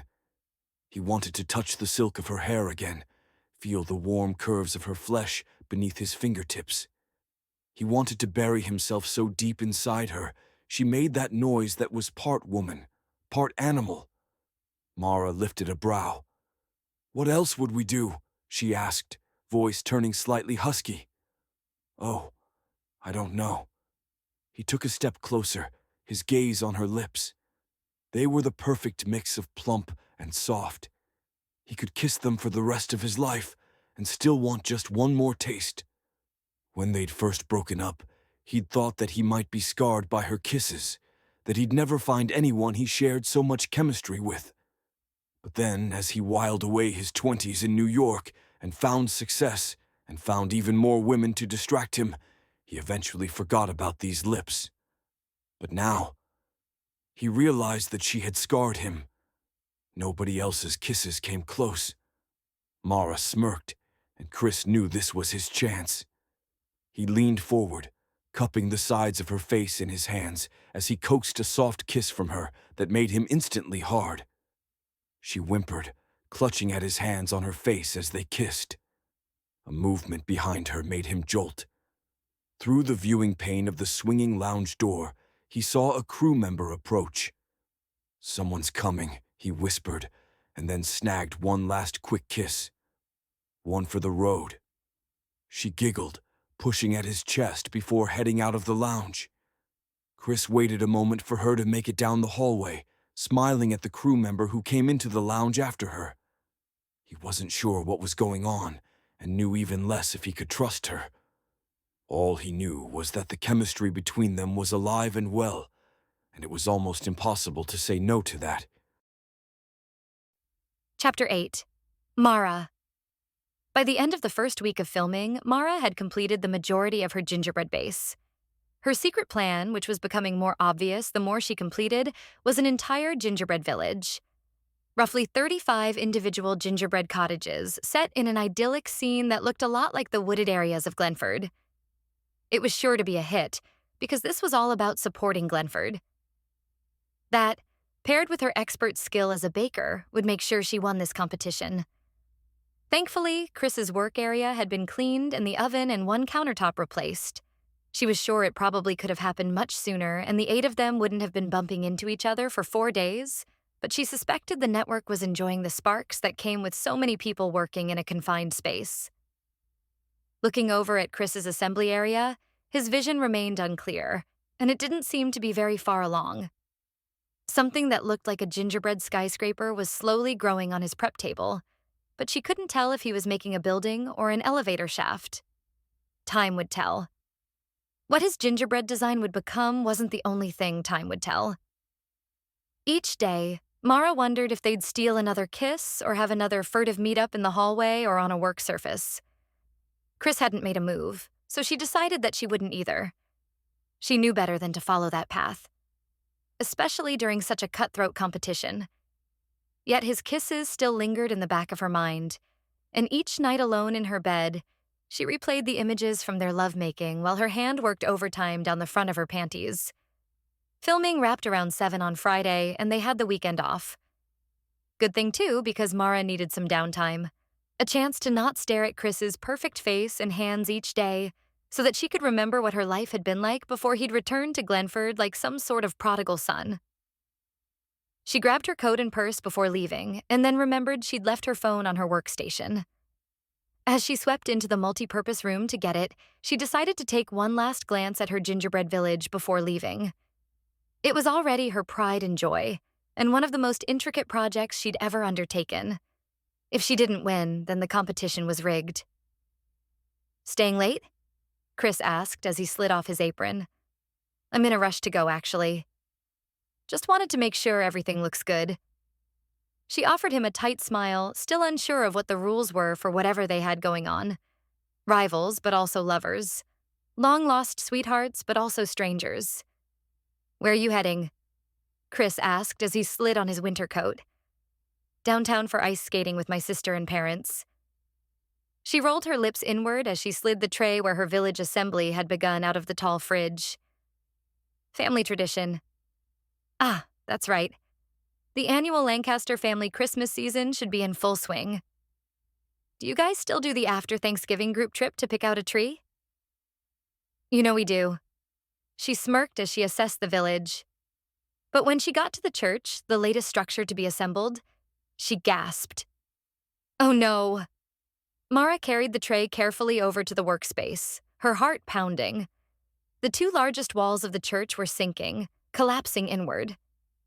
Closer inspection revealed the sad truth. The church walls were crap, and the entire structure had to be redone. She swore, covering her forehead with her palm. She racked her brain for possibilities. She'd personally overseen the construction of this church. Nothing had gone wrong. So what on earth? "What's the problem?" Chris's smooth voice behind her made her jump. He'd entered her space without her realizing, peering over her shoulder at the sad truth. "My church is collapsing." It was hard to keep the panic out of her voice. She couldn't leave it like this for the weekend. She needed to get to work now so that things didn't totally derail come Monday. "We spent all day working on this, and it's ruined." "What's your plan?" Chris sounded more like a surgeon assessing his next patient than a world-famous chef. "Stay here and redo it," she said with a sigh. "What other choice do I have?" Disappointment crashed through her as she fished her phone out of her pocket and made a quick call to her sister. She nibbled on her lip as the phone rang. "Hey, sis," Caitlin said in her trademark bubbly voice. "Hey, listen, I have bad news." "You got in a car wreck."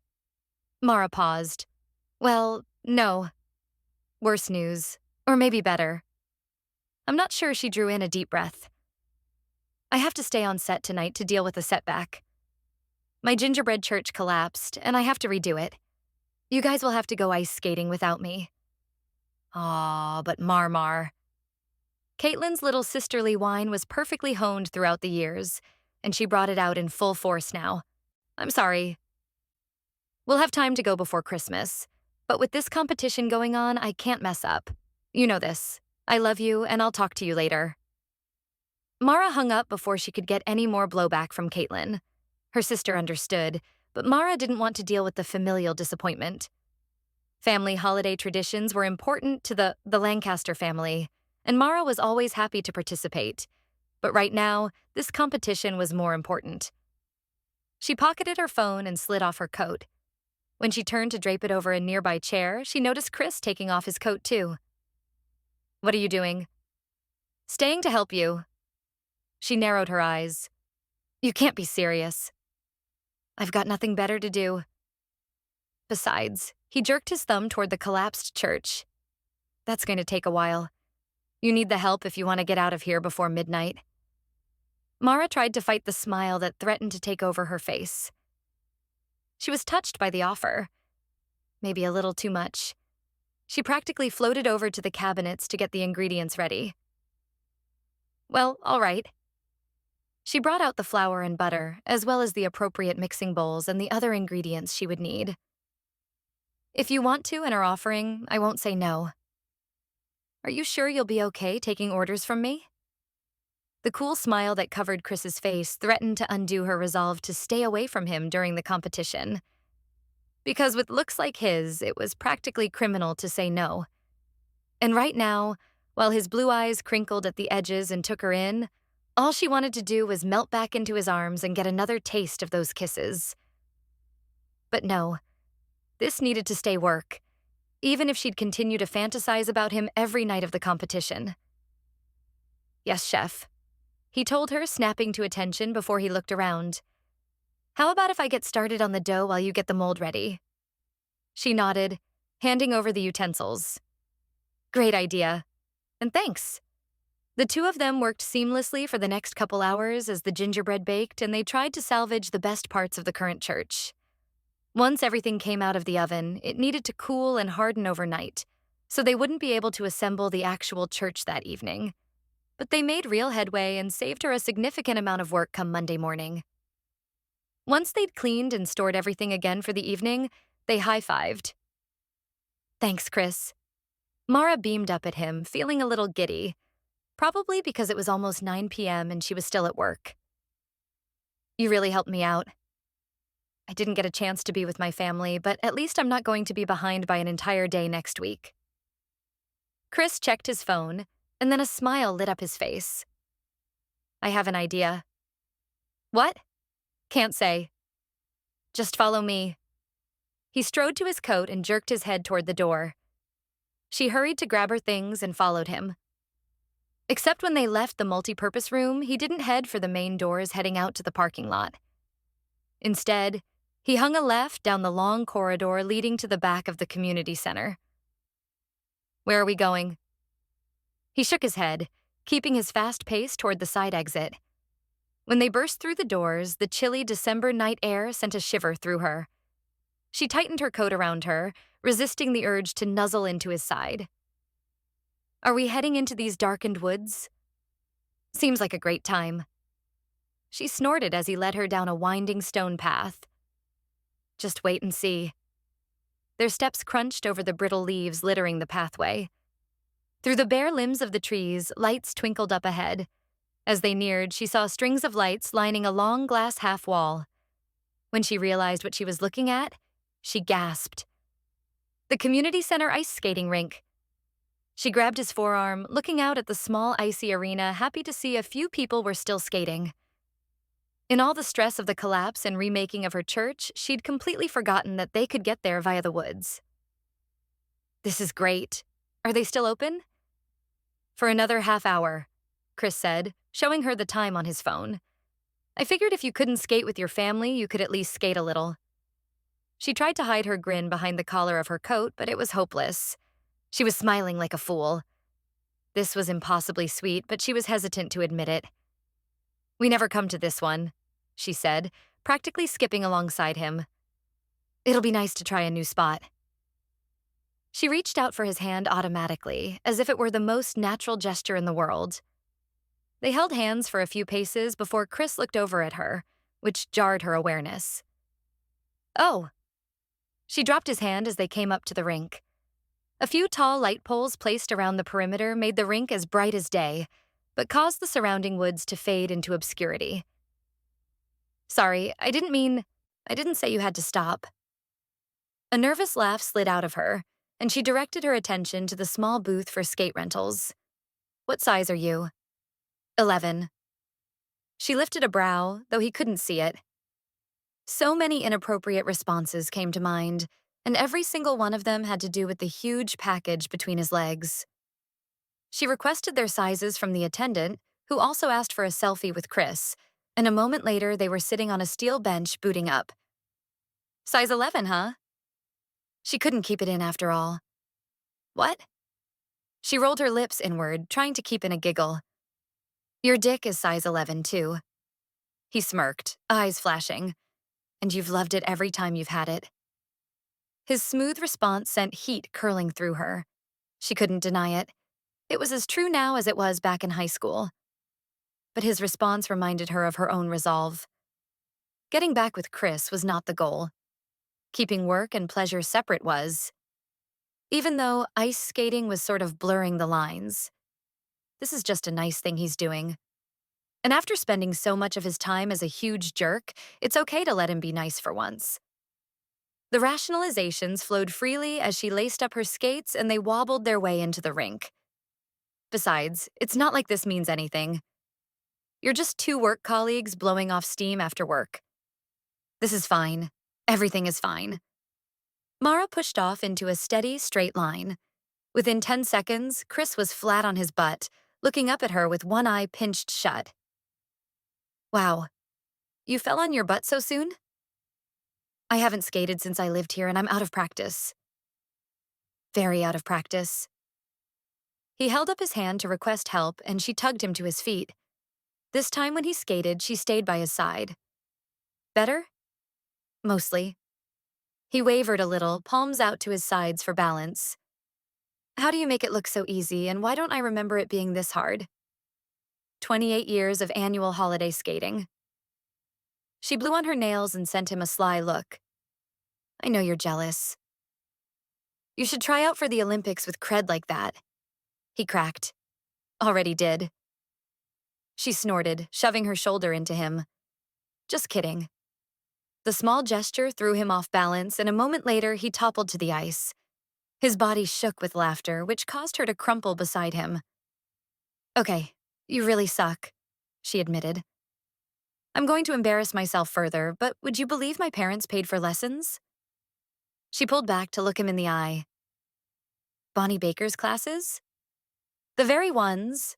I could never keep my feet under me, and I'm pretty sure she ended up refunding my parents the money they paid for my lessons. Mara laughed.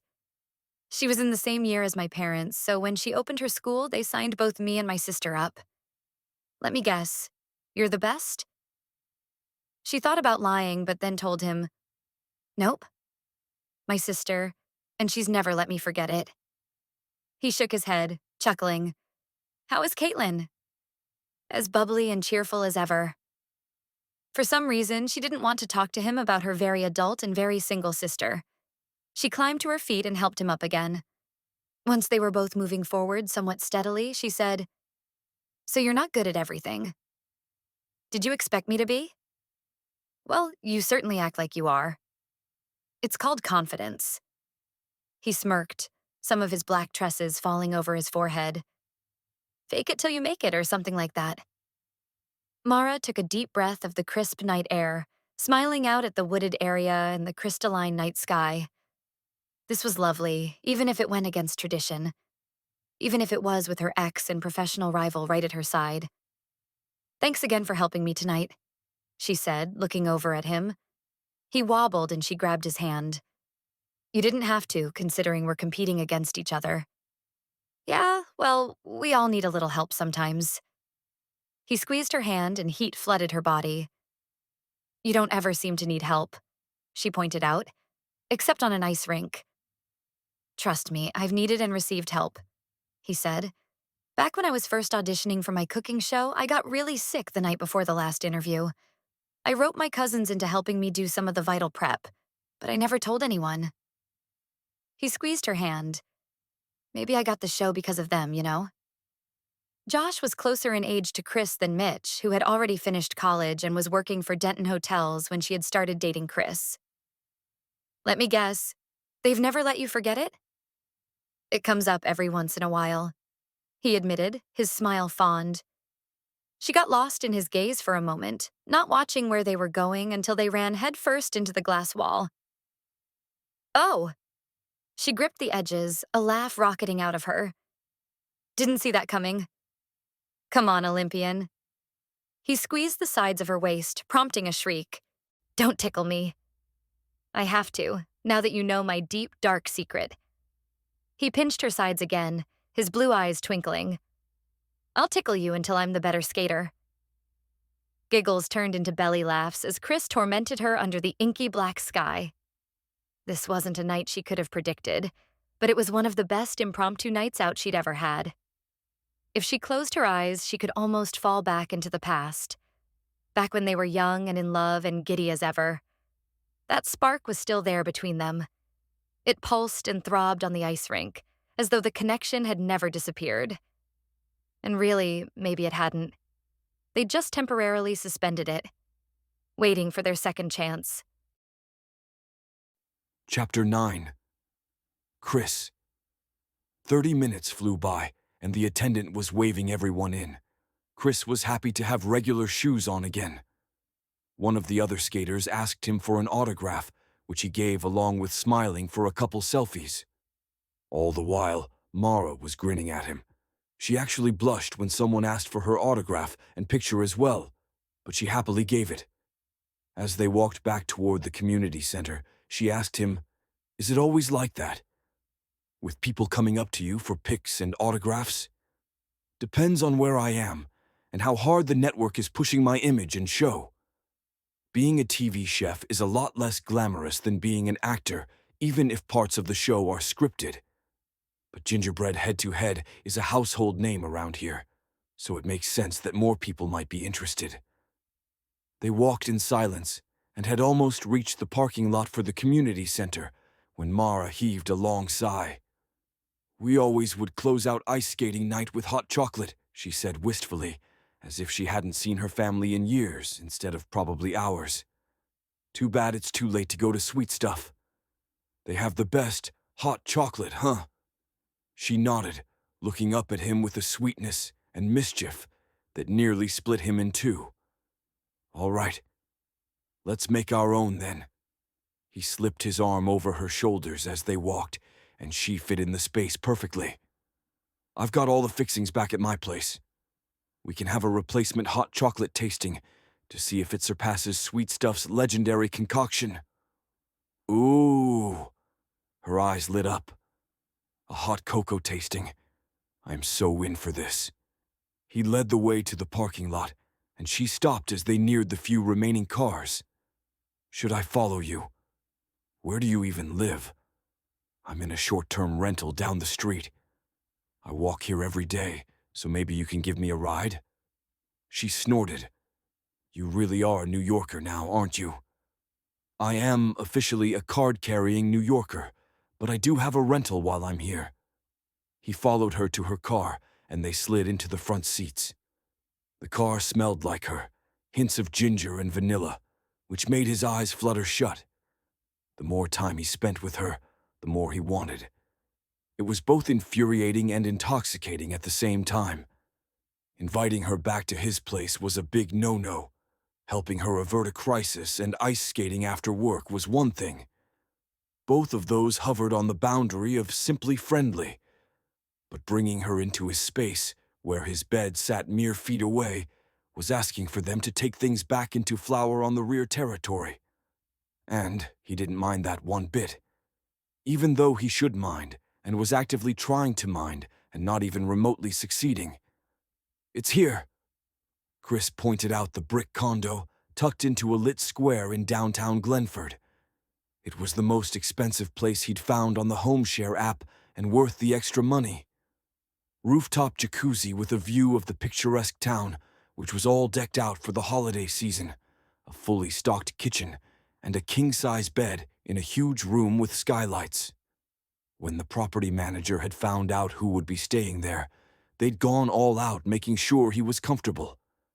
It was maybe half the size of his place in the Williamsburg neighborhood of Brooklyn, but he found it comfortable, and he loved not having to drive to the show. "Ooh, I've always wondered what this place looked like on the inside." She parked, and they meandered toward the entrance, not speaking, just sending each other flirty looks. This was the sort of stuff he didn't have back in New York, this innocent but totally sultry back and forth. Not to mention the history and connection that he had with Mara. Nobody else had ever come close to burrowing in like she had, not in nearly a decade of subpar dates and underwhelming television industry hookups, which made their reunion even more confusing. And at this point, he wasn't sure whether he was supposed to love or hate her. He flashed to a memory of his parents dancing in the living room, to the Pretenders singing Thin Line Between Love and Hate. Whenever his parents would argue, which was rare, after they made up, his dad would put this song on, and they'd dance around the room, singing along with Chrissy Hind. He smiled at the memory, realizing that he hadn't thought about his parents in years. He'd been truthful when he'd told Mara that he'd been to the cemetery, but he hadn't truly thought about their life together in a very long time. Once he pushed inside the condo, Mara turned into a gaping, cooing mess, and even though he'd had zero input in the interior design, he couldn't resist showing her nearly every inch of the industrial chic condo, complete with exposed brick walls and a ridiculous number of potted plants. The tour ended in the kitchen, where he got to work on the next phase of the evening, preparing the perfect hot chocolate. Mara slid onto the bar stool facing the counter as he arranged his ingredients. She was grinning like a kid. "Why are you watching me like that?" he asked. She'd been resting her chin in her palm for too long, giving him doe eyes. "I feel like I'm watching your show," she said, and then giggled. "I don't know. The apartment kind of looks like your set, doesn't it?" He looked around, realizing she was right. The condo did resemble the set of Cooking with Chris, at least distantly, with the steel appliances and bright but industrial chic backdrops. "We can film the grand hot chocolate making if you want to make it even more authentic," he cracked. Her cheeks flushed, and she looked away. Tension sizzled between them for a few moments before he added, "Are you going to make another size 11 joke, or should I?" She snorted, swatting at him. "No more of those, okay?" "Fine. If you say so." He whisked the milk and cream in the saucepan and then added espresso powder.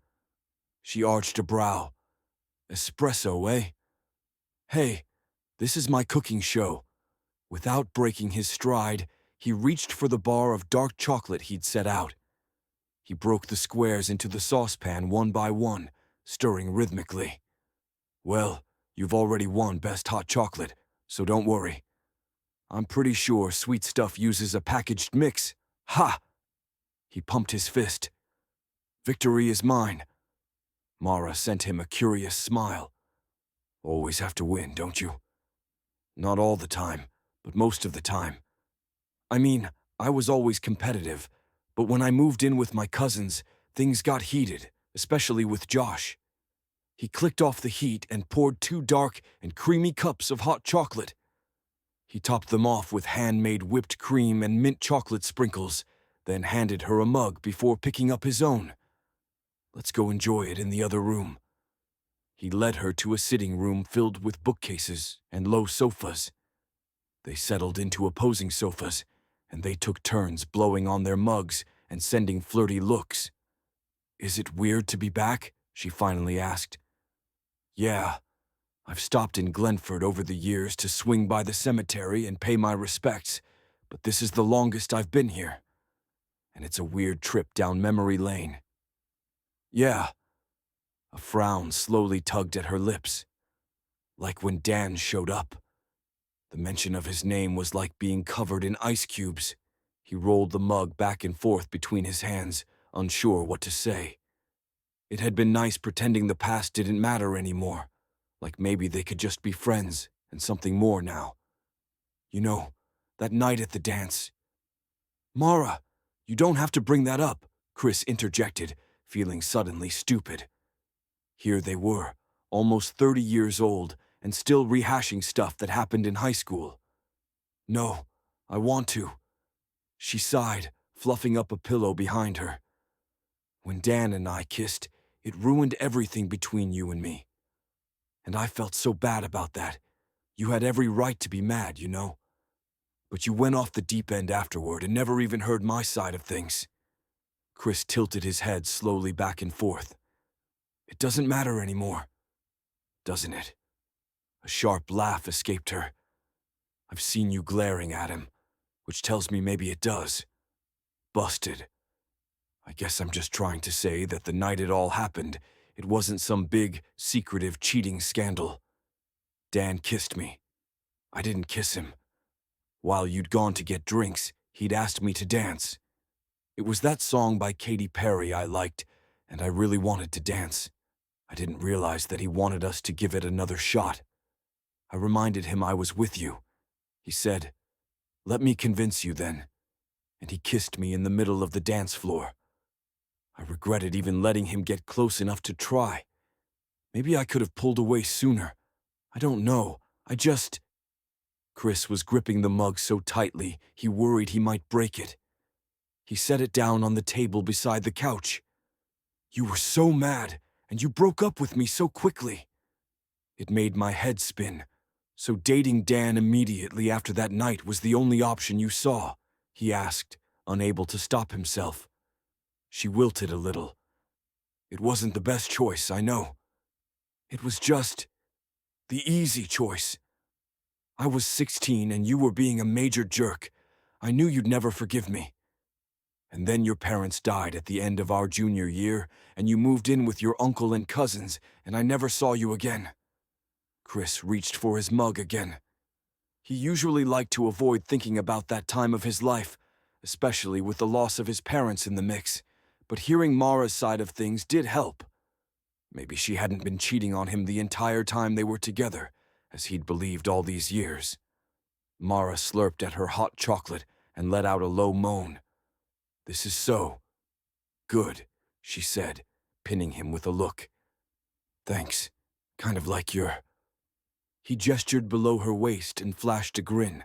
She choked on her cocoa and had to set it down as she laughed. I have to say, no one has ever compared how I taste to hot chocolate. So, thank you? Just stating the facts, ma'am, he countered. She tilted her head, a smile twitching on her lips. Fine. Then here's another fact. The only way to put the past to rest is to kiss and make up. He forced himself not to blurt out a yes, and instead pretended to think about it. You might have something there. Oh, I do. So what do you say? Should we put Dan behind us and finally act like adults? So, this is a coming-of-age hot chocolate? I had no idea it was that good, he said, setting the mug down again. She snickered. Well, you did say that it tastes as good as me, and that is a very adult thing to say. The grin on his face spread ear to ear. There was a reason he'd fallen for this girl the first time, and it looked like she hadn't changed a bit. I agree. It is a very adult thing to say. And do. He gestured at her with his hand. So, come and get it. Mara set down her mug and nearly bolted over to his couch. She settled beside him, looking up at him with a gaze that sparkled as much as it sizzled. And then she grabbed the front of his shirt and pulled him forward so that their lips came crashing together. A small oomph escaped him, but he quickly recovered and met the brutal pace of her desire. They kissed heavily, sloppily, and with abandon. Because now, unlike at the community center, there was no chance of someone walking in on them. It was just them in the cozy silence of the condo, and their small moans and heated breaths as they made out as if their lives depended on it. Chris guided her backward onto the couch, laying her back onto the cushions. He eased himself on top of her, pinning her between his arms and legs. Whoa, she cried out. I didn't think we'd progress this fast. He laughed throatily, nipping at her earlobe. Are you new here?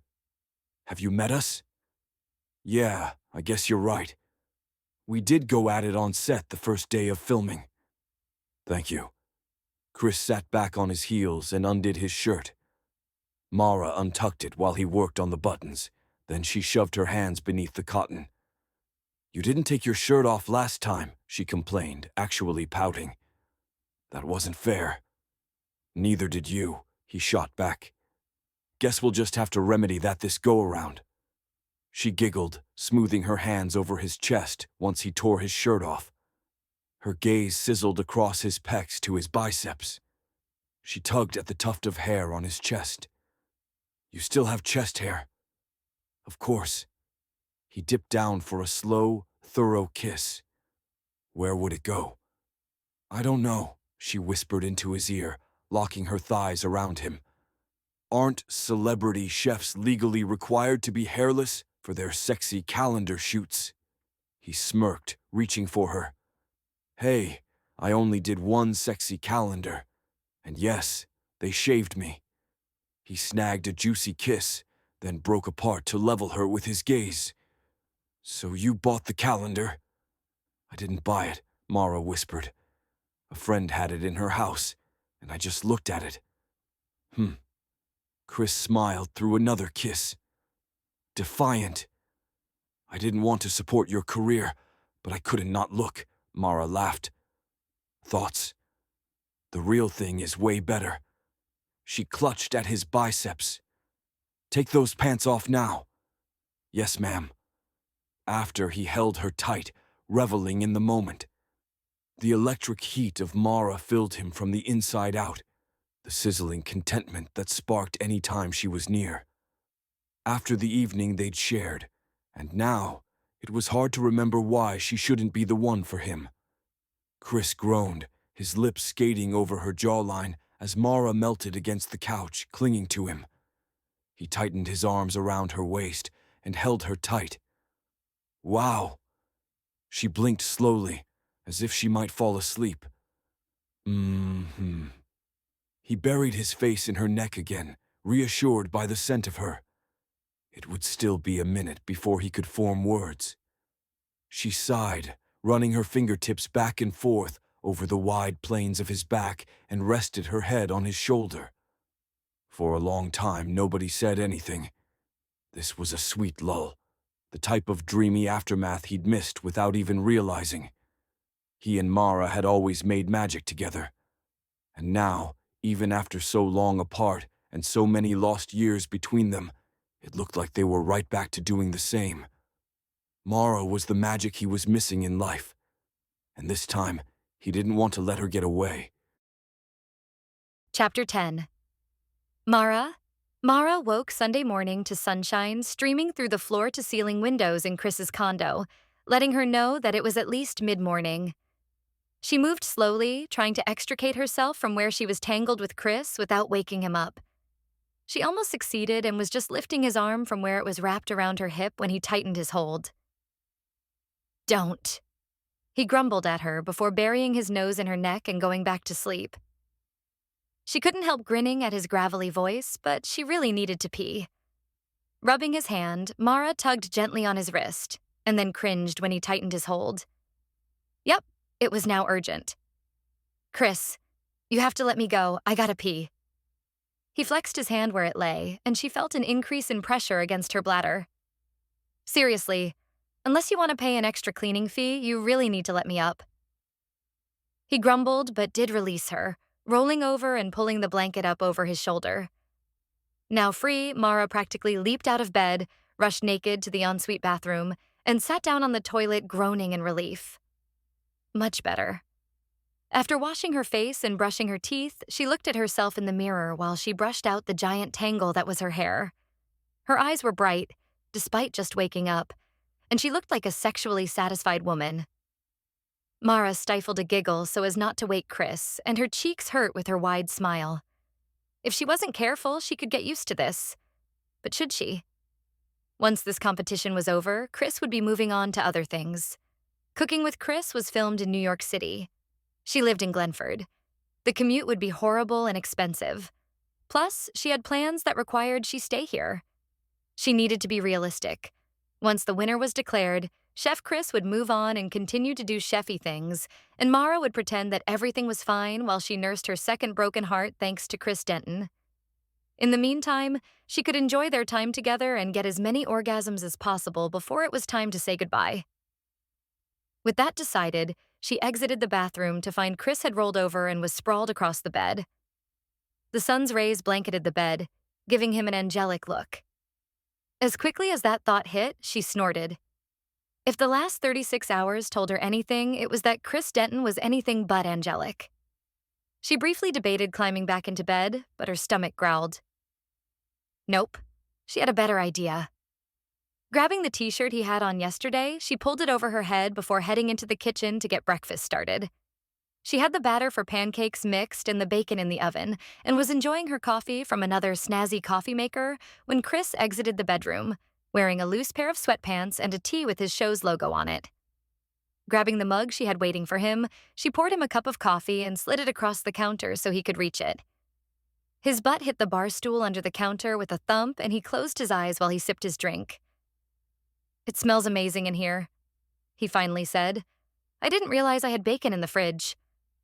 Mara checked on the bacon before adjusting the remaining time, and they both took a deeper smell while the oven door was open. "It's the good stuff, too, from Glenford Hoof and Claw. They source everything from small local farms. There's even a farm that's producing American Wagyu beef now. Have you ever tried olive Wagyu?" When I was in Japan for a publicity event for my first cookbook, I was invited to tour one of the cattle ranches, and Chef Ishii created an amazing meal serving up a ribeye. It's one of those experiences you have to try at least once, but I know I wouldn't want to eat it every day. "Too rich?" Chris rubbed his hand up and down his chest and stomach, distracting her enough that Mara almost overcooked the first round of pancakes. "Very." It was a great treat. It had that nutty, grassy taste that olives have, and the fat and meat just melts in your mouth. He'd paired it with some locally grown root vegetables. The presentation was minimalistic, but the taste was anything but. Mara flipped the next set of pancakes onto the plate and covered it to keep them warm while she finished cooking the scrambled eggs. "That sounds amazing. Will it make me sound like too much of a small-town girl if I admit that I've never left the country?" Standing up to pour himself another cup of coffee, Chris leaned across the counter where Mara had set down the bacon she'd just pulled from the oven and snatched a piece. Popping it into his mouth, he smacked his lips before answering her. "When we were in high school, we'd talked about traveling the world." "How come you never did?" Mara began plating the food to give her a moment to figure out how to word her answer. Scooping the scrambled eggs out of the pan, she added some coarse salt and fresh ground pepper, along with some finely sliced scallions before adding bacon and the pancakes. Setting it in front of him, she slid the cutlery toward him along with the maple syrup bottle she'd had sitting in a warm water bath before joining him at the bar with her own plate. "I'd like to say money, which I know was never an issue for you. But truthfully, I'd started working in Dizzy's Diner over on Lincoln right after high school, and I got so swept up in learning how to bake and then cook. I think I was 25 before I even stopped to take a vacation, and that was to attend a culinary convention in New Orleans. We used to eat there on Sundays after church. They made the most amazing bread, and oh, those pickles that sat on every table were always so crunchy and fresh tasting. Whatever happened to them? When I drove past coming into town, there was a discount store there. Dizzy died, and his son decided he didn't want to run a restaurant. He sold the property and moved out of state. We haven't had a decent bread baker in this town since they both dove into their food, and it was silent for several minutes while they ate. Mara was hungrier than she thought, and she kept pace with what Chris was eating. When her angry stomach pangs stopped, she slowed down. Dizzy is the person I credit for getting me interested in baking. I started working there as a helper in the bakery, and I fell in love with it. He was an amazing teacher, and he was happy to teach me. So that explains your comment on our first day about spending time in the right kitchen to learn everything you need to know. He elbowed her and gave her a smile. Mara cringed. Yeah, that was a harsh thing to say to a bunch of culinary students. But she held up her hand to emphasize her next comment. With the right teacher, it is a great way to learn. Chris reached across the counter to snag more bacon and set 2 more slices on her plate. True, but culinary school offers other skills that you might not get working in a kitchen with a limited menu. Chomping on the bacon, Mara swished the last of her pancake and the remaining syrup on her plate before eating it with the bacon. "Where did you learn how to cook?" "From your mom?" He shook his head, and Mara felt him tense a bit before forcibly relaxing. "I got interested the summer after I moved in with Uncle Mitchell. I was angry and feeling lost, and there was only so much he and my cousins could do. There were days I just couldn't stand to be in my own skin, so I'd wander around the hotel where we lived and eventually found my way to the kitchen. The head chef saw my anger and got me interested in cooking, and it took off from there. By the time I graduated high school, I'd decided to enroll in culinary school. My excitement and love of cooking took off from there." They finished eating, and Mara grabbed the plates to put in the dishwasher, and Chris jumped up to help, reminding her of their first day of shooting. Or to be exact, after. She could feel her cheeks heating as a blush came on, but thankfully, he didn't notice. "I'm stuffed," he said, breaking her out of her thoughts. "I'm thinking Netflix and chill. What about you?" Mara laughed, shaking her head. They'd had more sex in the last 36 hours than she'd had in 3 years. Not that she was counting. Except she was totally counting. "Well, I'd entertain Netflix, but any sort of chill will have to wait until my stomach settles. More than likely, it will be Netflix and nap." He wrapped his arm around her shoulders and kissed the top of her head, which did things to her stomach. Good things. "So nap now, chill later. Got it. Why don't you grab the throw blankets in the bedroom while I cue up a movie? Just so long as it's not a horror movie." Mara grabbed a couple of pillows and the blankets, and when she joined him back in the living room, he had a movie queued up. When she saw the title, she chuckled to see it was about cooking. He looked at her, excited. "Have you seen it?" Shaking her head, he clicked play and they settled down to watch the movie. About an hour into it, they were well into the nap portion of their day. Chapter 11. Mara. When Monday rolled around, she left the condo early so she could go home to change her clothes and do her makeup before heading to the competition for the day. Being away from Chris felt unnatural at this point. After spending 48 hours together without leaving the condo, she already missed him, and it had barely been a half hour. That was troubling, but also somehow just right. Mara whipped herself into camera-ready shape as quickly as she could and headed for the community center. She was already excited to see him. Already excited to see how the rest of this week might unfold between them. And amazingly, already missed the weight of him between her legs. She stuffed her hands into the pockets of her coat as she hurried up the sidewalk to the community center, giving a wave to the people waiting in line to take their seats to watch the filming. A smile overtook her face as her mind drifted back to the weekend they'd shared. Could there have been a more perfect weekend? She'd come more times than she thought humanly possible, and she didn't want to contemplate where he'd learned all those tricks in the intervening 10 years since she'd last seen him. His brash behavior on set was non-existent, and she hoped to see more of that beautiful man who was so very intoxicating when he turned on the charm. But one thing was clear. It had to be behind closed doors only, because while they were in public, they needed to keep this thing, whether fling or romance or full-blown second chance, out of the competition. "Mara." She turned to find Dan jogging toward her. He waved his reporter's notebook in the air. "Hey, Dan. I didn't know you'd be showing up again. I thought you were headed back to New York." "Yeah, well, my boss wanted me to stick around until the announcement of the winner." His cheeks were pink as he caught up to her. "Turns out all of America is obsessing just over the teasers, so we need to have full coverage." She grinned and started to walk toward the front doors, but he reached for her wrist. "Wait a second." Something serious overcame him. "I need to ask you something. Are the rumors true?" She blinked, searching his face for some sort of clarity. "What rumors?" "That you and Chris are together." His words slammed through her, both exciting and uncomfortable at the same time.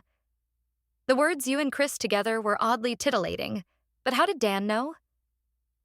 "I don't know what you're talking about." A strange cocktail of emotions washed over Dan's face. Part relief, part confusion. He was laying something out here. Mara just couldn't figure out what it was. The network said there might be a little romance brewing between competitors. "I don't think that's anyone's business," she said with a tight smile. She started walking toward the doors.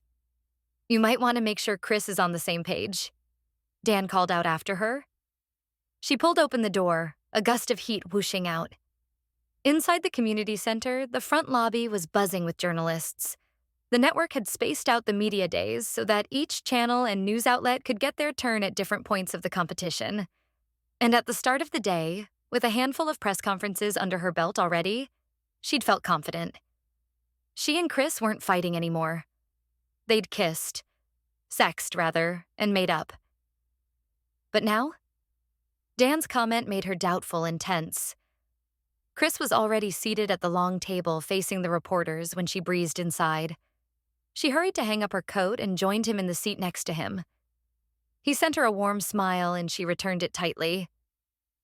Dan had said the network knew about a potential romance brewing between competitors. And how else could the network know if Chris hadn't told them? Her mind spun as she settled into her spot and tried to make sense of where the information could have come from. They'd been seen ice skating, and Chris had stopped to talk to some fans. Maybe someone had spotted her going into Chris's condo. But Glenford was a small, tight-knit community. She couldn't imagine someone selling her out so quickly. Who on earth could have seen them and already alerted the network? Nobody here had the bigwigs on speed dial. The most logical answer was Chris himself. The realization thudded through her, making her morning coffee churn unpleasantly in her gut. Conversation murmured around them as the dark realization seeped through her. Chris slung his arm over the back of her chair, and she sat forward. She needed to put distance between them. He cleared his throat, and she could sense him seeking her attention. But he wouldn't get it. Not right now. The press conference began, and the questions for Chris came fast and furious, as always. He retracted his arm and rested his elbows on the table as he answered a few questions about the role he plays, shaping the seasonal menu offerings at all the Denton hotels worldwide, and how he varies the recipes to account for seasonal and local harvests, and whether he planned to continue his famous cooking show forever. Mara had to fight from rolling her eyes. Toward the end of the press conference, one of the journalists finally dared to ask the question. "Is it true that you two have been dating since before the competition?" Mara stiffened, glancing over at Chris. She tried to keep her face neutral since she didn't want to provide some meme-worthy reaction that would go viral somehow. Somewhere. Everywhere. But what could they say? We've only boned once in his condo, and technically, once refers to an entire weekend, and once down the hall. So that's hardly a relationship, thank you very much. Mara and I have been friends for a long time, Chris said slowly, as though he was measuring his words. He glanced over at her, and she caught something playful in his gaze that only deepened her confusion. Maybe this really was all a game to him. Probably he'd pursued her just to get a ratings bump. She'd been the perfect pawn in his superficial ploy. We knew each other in high school, Mara added sharply, adding a tight smile. That's all. So Chris isn't your celebrity crush?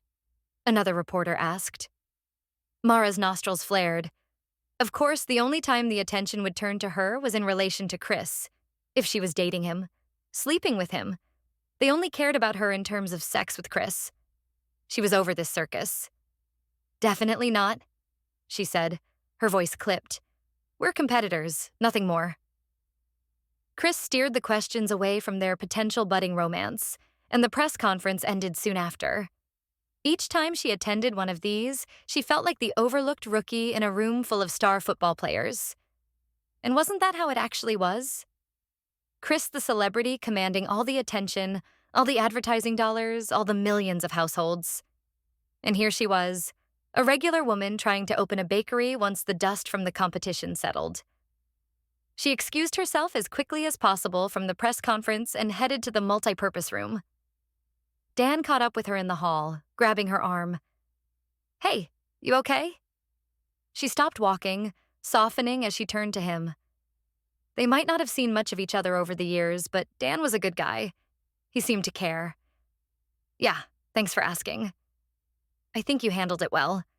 Just so you know, I didn't ask any questions because I didn't want to add to the fire. I could tell you were uncomfortable. She grimaced. Uncomfortable was an understatement. Sold out was closer to the truth. One weekend with Chef Chris, and he himself had sold them out to the tabloids. Unbelievable. But maybe she shouldn't be surprised. She'd gotten caught up in amazing sex. This was also her fault. She glanced back toward the press table and saw Chris get to his feet, his gaze sizzling on her and Dan. Anxiety spiked inside her, and she offered a smile to Dan. Everything's fine, but thanks for checking. She breezed past him, intent on reaching the multipurpose room. Everything wasn't fine, but it would be soon. Once she got to work and started focusing on what really mattered, winning this competition. Chapter 12. Chris. Chris knew something was off. It had been ever since the press conference that morning. Mara would barely look at him, and the frosty way she'd responded to the insinuation that they were together told him everything he needed to know. Mara didn't want to be with him, at least not publicly. And maybe it was better that way. After all, what could he offer her other than a couple of weeks of sexual pleasure and excellent hot chocolate? The thought lurked inside him as he and his crew worked on the gingerbread creation for that day. They'd finally gotten the primary structure complete, a New York City-inspired gingerbread skyscraper, complete with the Statue of Liberty in the white frosted harbor, and now it was time for the excruciating detail work. Which meant he had ample time to stew and overanalyze what exactly was going on in Mara's head after their exceptional weekend together. Despite how well they'd left things that morning, jealousy still streaked through him whenever he saw Dan near her. The fact that she'd not only entered the building with him on her heels, but also gone directly to him after the press conference. It turned his stomach into a peach pit. They were close to the end of filming for the day. Mara wiped her hands on her apron and headed out of the multi-purpose room, but Dan intercepted her. They chatted near the doors for a few moments, and Chris couldn't look away. Was it so wrong to still hate Dan? His nostrils flared as he beat back the urge to storm over there and physically remove him from Mara's personal bubble. Dan placed a hand on the side of her arm, and Chris frowned. That did it. He was going over there. He tore off his apron and headed for Mara and Dan. He pressed a hand to the small of her back once he got close. "Mara, can we have a word real quick?" She looked up at him, surprised. Dan's gaze flitted between the two of them. Sure." Dan sent him the fakest smile he'd ever seen. "Great. Mara, I'll be in touch. Can't wait to connect about this." Dan wandered away, and Chris strode toward the hallway, Mara lagging behind. Once they were alone, Mara crossed her arms. "What's going on?" she asked. "Nothing. I just wanted to see how you were doing." He cleared his throat, sniffing as he jerked his head toward Dan's retreating figure. "He's been extra friendly today." Mara lowered her head, her green eyes growing stormy. "What's that supposed to mean? He can't seem to stay away from you." "I'm shocked you even noticed," Mara spat, "with how much time your press pandering has taken up today." "My press pandering?" Chris scoffed. "Oh, please. I've been right alongside you in the kitchen all day. Yeah, you have. Making sure this is, and stays, the all-about Chris show." Mara's nostrils flared. "I can't even talk to Dan without you freaking out. Are you really that insecure?" "I'm not insecure," he whispered, stepping toward her. "But I am confused. What you said this morning at the press conference. About our relationship." She used exaggerated air quotes. "You know, Chris, I'm wondering who even told the network about us. Could it have been you? Are you the one leaking this to the press?" He watched her for a moment, taken aback by the vehemence behind her words. He hadn't leaked it to the network, but the director had. They had told Chris that hinting at a romance would be a great ratings boost, so of course Chris had agreed. The bigger the audience and ratings, the bigger the payout for Glenford. Besides, it wasn't like they'd be able to hide it for long. The director had caught on early enough, and these shows could tease anything they wanted out of the footage, which they'd both agreed to when they signed the contracts to compete on the show. In a flash, the fight went out of him. He pinched his eyes shut and rubbed his forehead. "Listen, can we start over?" He dropped his arms to his sides and sighed. "I'm sorry. This is getting messed up. I want to take you out tonight so we can talk things over." She studied him stonily. "We've had a lot of late nights, so we deserve a night out to just have somebody else cook while we drink all the expensive wine." He offered a smile. "You know, let me take you out." Mara seemed to be considering it, judging by the way she chewed on her lip. Finally, she nodded, glancing away. "Yeah, okay. That's fine. 6 o'clock. I have a meeting tonight, actually, so let's do a little later. Pick me up at my place around 7? Done. They shared a tentative look, and Chris fought the urge to wrap her in his arms. But if she was uncomfortable admitting that there was something between them, he didn't want to make it worse. He'd figure out what was up at dinner. See you later. Mara hurried away before he could even reach for her hand, and he watched her head back into the multi-purpose room. Things didn't feel as good between them as they had last night, but Chris was sure he could smooth everything over, given the chance. Because one thing was certain. He needed Mara in his life for the rest of this trip. He wasn't sure what came after the competition, so he wanted to lap up every second of this sweet hometown bliss. As he was about to return to his assigned station, his phone pinged, and he checked his messages. "Dude, you're back with Mara. She broke your heart." Chris frowned, looking at the message from his cousin Josh. "Yes, number. No clue. The director figured out that we have a history and leaked it to the press for a ratings boost. I found out after he did it. You were a jerk for months after you broke up with her, and I don't want to ever see that again. You're barely tolerable now as it is. Ha. Ha. Appreciate the concern.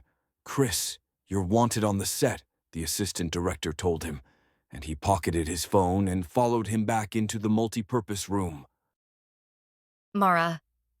Mara bolted out the door of the community center right at 5 p.m., leaving her team to do the bulk of the cleanup and storage for the day. She didn't like to outsource tasks like that. She was of the mindset that every worker was equal, and she would never expect them to do all the work. But today, she had a very important meeting she couldn't afford to miss. The bakery of her dreams was still a distant fantasy, but this competition was one tangible step closer to realizing that dream. The prize money would be her startup funding, which was why winning wasn't just nice, it was necessary. Dan's mom, Julia, was the realtor she was scheduled to meet downtown. The perfect location had come onto the market, and Mara called her the second she'd spotted the for rent sign in the window. And of course, Julia had told Dan that they were meeting that evening. He'd been asking about her plans for the space right when Chris barged into the conversation, which made her clam up. Because Mara still didn't want Chris to know about her bakery plans. Dan knowing was bad enough. She didn't want word to get out. Because if she failed, everyone would know instead of just one or two people. She needed this to stay quiet until at least the end of the competition, when she'd know whether she had the startup capital to launch the bakery of her dreams. She met Julia outside the cute brick-faced building just after 5. The front door was painted white, and she could still read some of the window paint from the former tenant, a little sandwich shop that had just never taken off. The small cafe that had been in the space before the sandwich shop had done quite well and was popular, so Mara knew the problem wasn't the location. "Oh, Mara, just wait until you see this place." Julia's eyes sparkled as she unlocked the front door. The door creaked open, and they stepped into a hardwood-floored sitting area where 2 little tables still remained. A glass case divided the seating area from the service area. A narrow doorway led into the mostly empty kitchen, though the previous tenants had left behind one standing refrigerator for drink storage. "If you decide to go with this, whatever they left behind can be yours too if you want it," Julia added once they'd done a walkthrough. "This place is so cute," Mara said. It was hard not to let the dreaminess take over, imagining what this place could really look like if she got her hands on it. Christmas time was her favorite time of year, and she wished she could have it up and running for this year already. A cozy nook by the windows overlooking the sidewalks, the brick fireplace crackling softly while customers ate their baked goodies and drank hot chocolate next to the totally white and sparkling Christmas tree. A shiver ran down her spine. Maybe Chris would even contribute his hot chocolate recipe. Number. She couldn't think things like that. Because she needed to be smart about what the future held for her and Chris, and the likely answer was nothing. How could the answer be anything but? He was Chef Chris, and he had one clear love: his career. This morning's brush with the rumor mill only proved it. He would leak anything to his benefit, so even if they started something nice, it wouldn't stay nice that way for long. "It would absolutely be perfect for what you want to bring downtown," Julia said. Mara had given her a brief overview of what she intended to do here. How much is the rent each month? 1,000. Mara's stomach twisted. In the grand scheme of things, it wasn't horrible. But it was more than her own mortgage payment, and the thought of making double payments every month, lease, electric, water, and more on her current catering income was a punch to the gut. But you'll have the prize money to count on. That's going to be the investment you need. I'm not sure there are any other spaces downtown that are quite so ideal for the type of business you're looking to open, Julia went on. There are some spaces that came onto the market recently, and I know of one other that will be going up for rent soon, but all of those would require renovations to suit your needs. This, however, she swept her arm back toward the kitchen. All permits and licenses were approved once already this year, so I don't imagine you'd have any problem getting a new one approved. Mara nodded, nibbling on her bottom lip. She needed to take the plunge. Fake it till you make it. Yeah, I'm in. I want to move forward with this. Julia explained what she'd need in order to formalize the paperwork. But for now, the place could be hers with the deposit of the first month's rent. The suggestion made Mara's heart race, but she nodded anyway. Even if she ended up not being able to go through with it, losing the deposit was the only risk she'd face. Her future bakery was worth it. She had to at least try. Mara scribbled out a check to Julia and handed it over, her heart pounding. This was it. The first step on the journey to seeing the bakery for real, instead of just a tantalizing dream on a private Pinterest board. Once they wrapped up their appointment, Mara was ready for a small celebration. She still had an hour before she needed to meet Chris, so she swung by the downtown coffee shop for a chai latte. When she breezed back out onto the street, a brand new Mercedes-Benz was just parking in front of the coffee shop. The car glistened black, practically sparkling. It was hard to look away. The man who exited the car looked slick and rich. Perfectly styled blonde hair and an ear-to-ear grin. She couldn't tell if he was about to hit on her or sell her insurance. Mara, right? He asked. She blinked, looking around discreetly. He had to be talking to her. But how did he know who she was? Yeah. The man stepped forward, his long overcoat reaching past his knees. He offered a black-gloved hand. I'm Ryan Casewell, one of the network executives behind the gingerbread competition. It's a pleasure to finally meet you. She blinked a few times, timidly offering her hand. Part of her didn't believe him. The other part wasn't surprised that she could tell from first glance that he was some sort of big city industry type. Wow, nice to meet you. Enjoying the competition? He asked. Yeah, it's... Her mind went blank. It's been a real experience. So what's it like to compete against a celebrity like Chris? That smile kicked up a notch, glimmering and smarmy. I bet you're the star of your family now, huh? Small-town girl going up against Chef Chris? Her lips thinned, and she couldn't tell if her plasticized smile had melted into a grimace. Oh, you know. It's just been so thrilling for all of us. What a joy it is to be in the vicinity of Chef Chris. She couldn't keep the sarcasm out of her voice. Every day I ask him for a new autograph to add to my growing collection. Ryan smirked just as a second car pulled in next to his. Someone else got out, followed by Chris. She chewed on her lips as she watched him. His face lit up when he spotted her. Mara. He jogged over to her. I was about to call you. They asked you to be here too? No. She waved her hand dismissively toward Ryan. I just ran into him on my way home. Chris squeezed her arms, making her forget momentarily how annoyed she'd been. How did your appointment go? Very well. I want to hear about it, but I think I have to miss dinner. He frowned. Don't hate me. These guys showed up on a whim today to talk business, and they want to talk over dinner. Can I come over after? She tried not to feel disappointed as two more slick businessman types joined Ryan on the sidewalk. She offered a small smile to Chris, trying to put her feelings aside. She understood. She just wasn't so sure she'd be willing to receive him later, whenever that was. Text me when you're done, she said. He squeezed her wrist before walking away with the other men. She watched them go for a moment, feeling Ryan's words reverberate through her.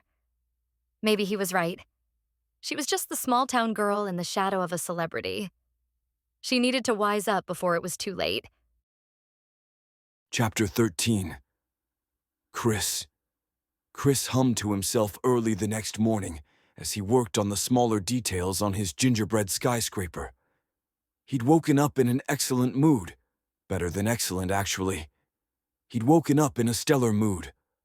Because everything was on track, and he was about to get the show of his dreams. The surprise arrival of the network executives always spelled either celebration or disaster, and in rare cases, both at the same time. But last night had been pure celebration. Based on the pilot episode of this competition and the rave response from test audiences to the holiday-themed competition, the execs were giving his globe-trotting cooking show the green light. Exactly what Chris had been gunning for all these years. And finally, it would be his.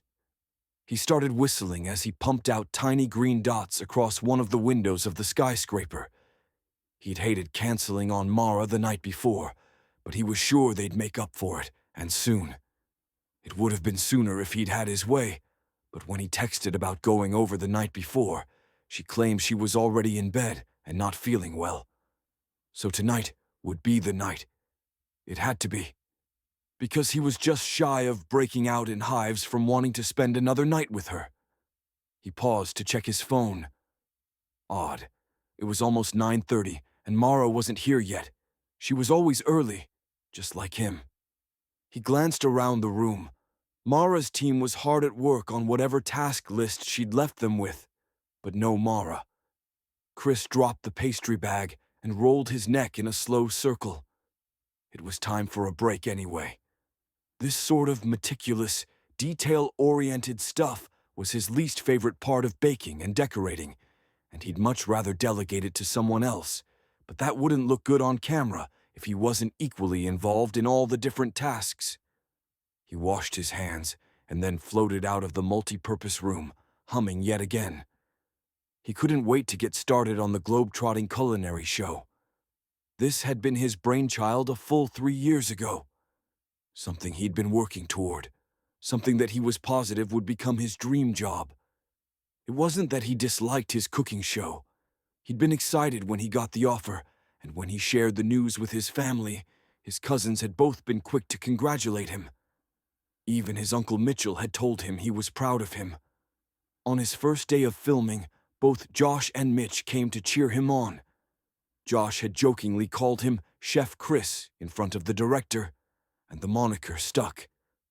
But the show and occasional cookbooks only went so far. He wanted something more. He was pining for the open road, for something different and distant. This competition had been the means to achieve that goal. And now, the end was in sight. An impassioned conversation drew his attention once he was in the hallway. One of the voices sounded like Mara's.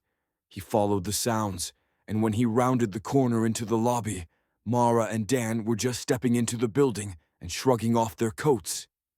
Dan pressed a hand to the small of her back as they headed for the hallway, while Mara chattered happily. Jealousy spiked inside him while the remaining puzzle pieces clicked together. She showed up late, with Dan, after throwing Chris off her trail the night before. Yeah, they were sleeping together.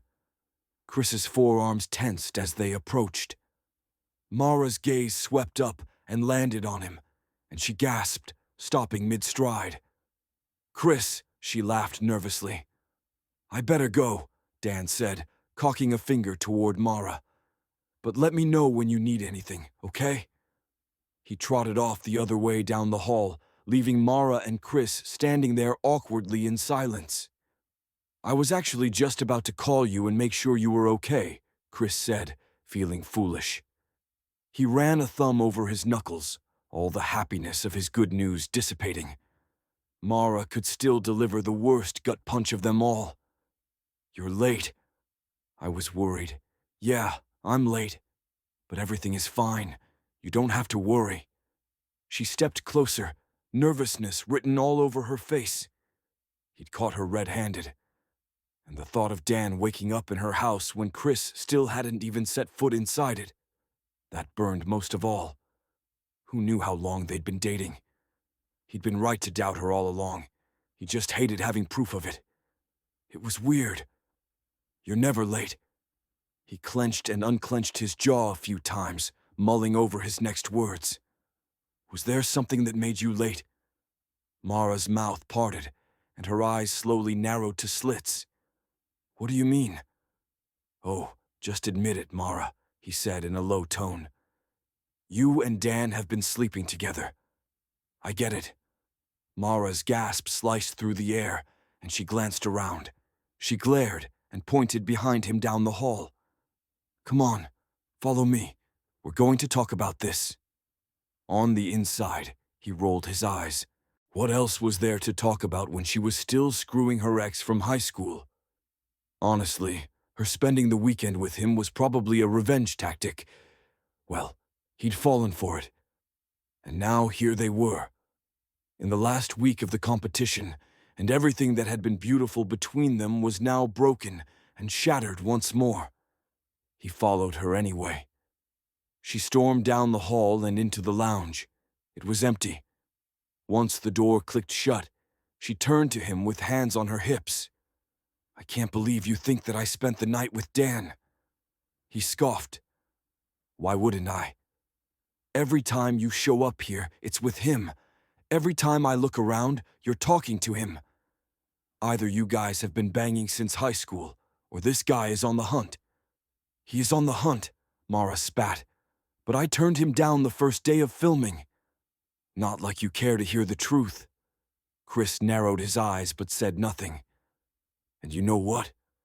It doesn't even matter." Mara clutched at the sides of her face, looking up at the ceiling as she took a few steps away from him. "I can't handle this anymore. You never trust me.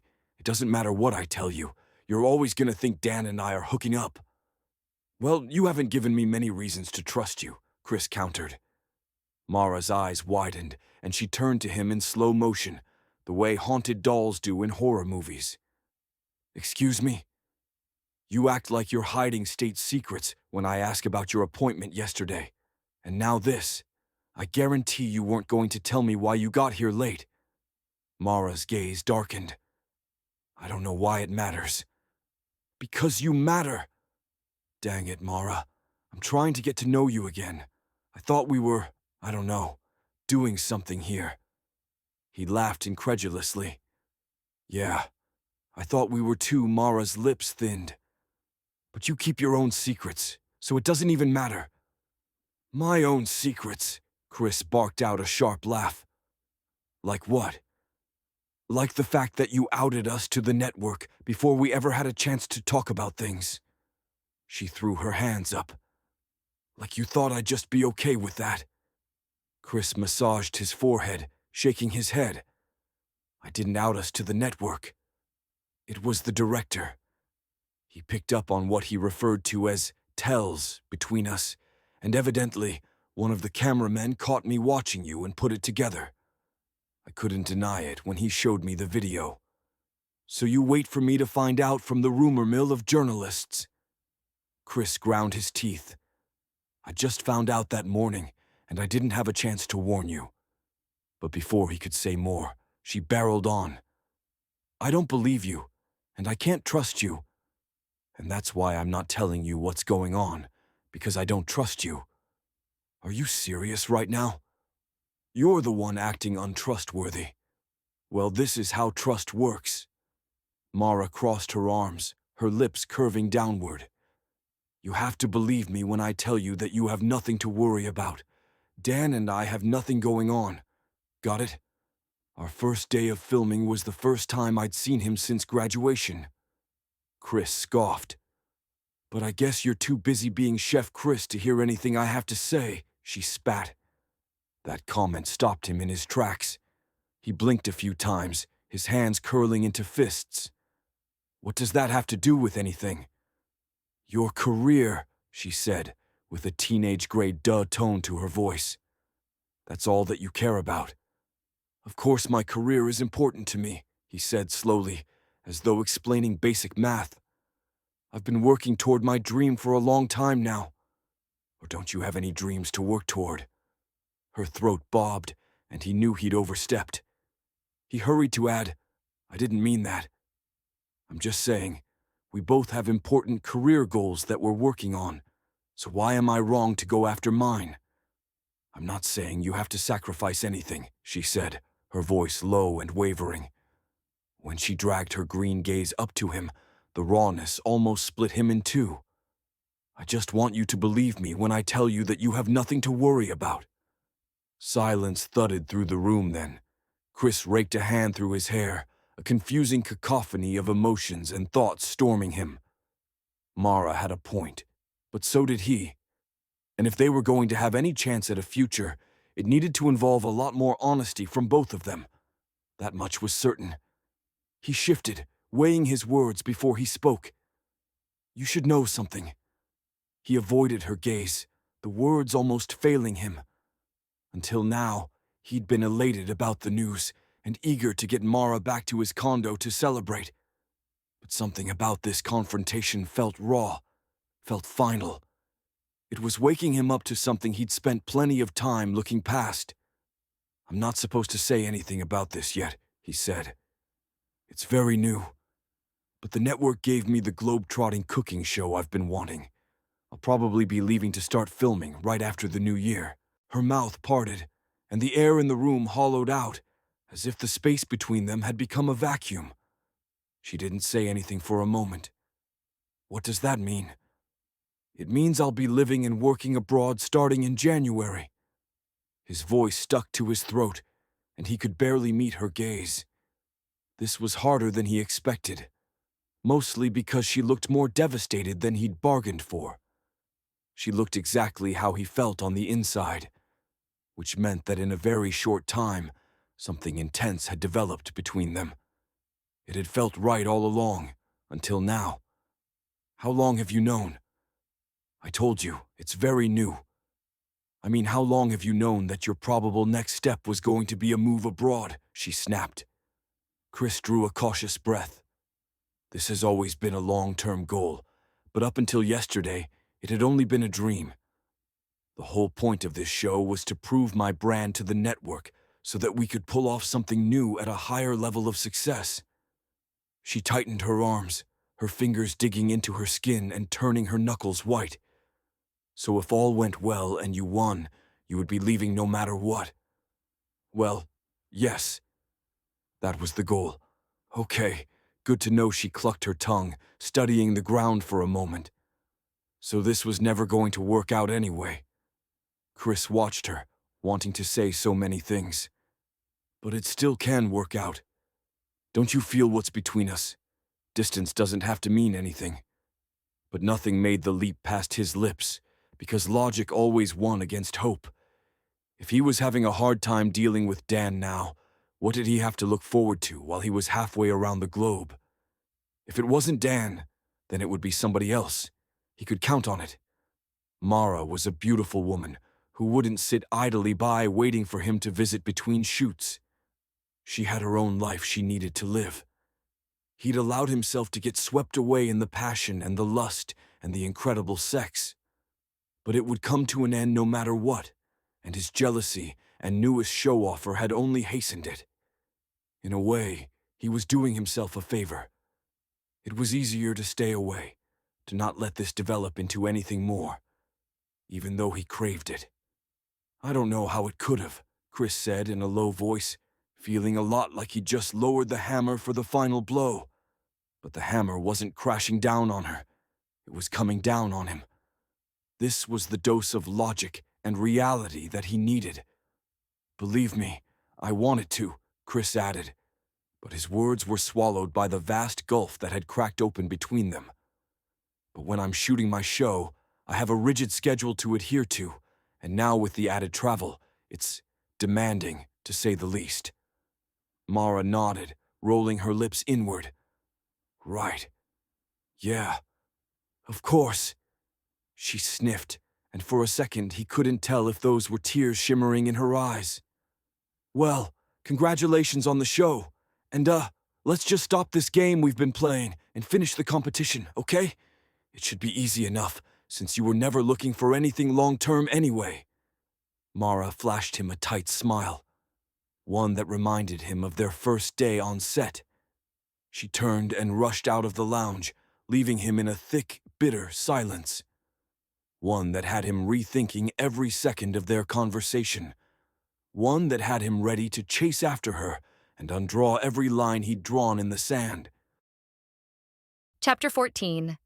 Mara.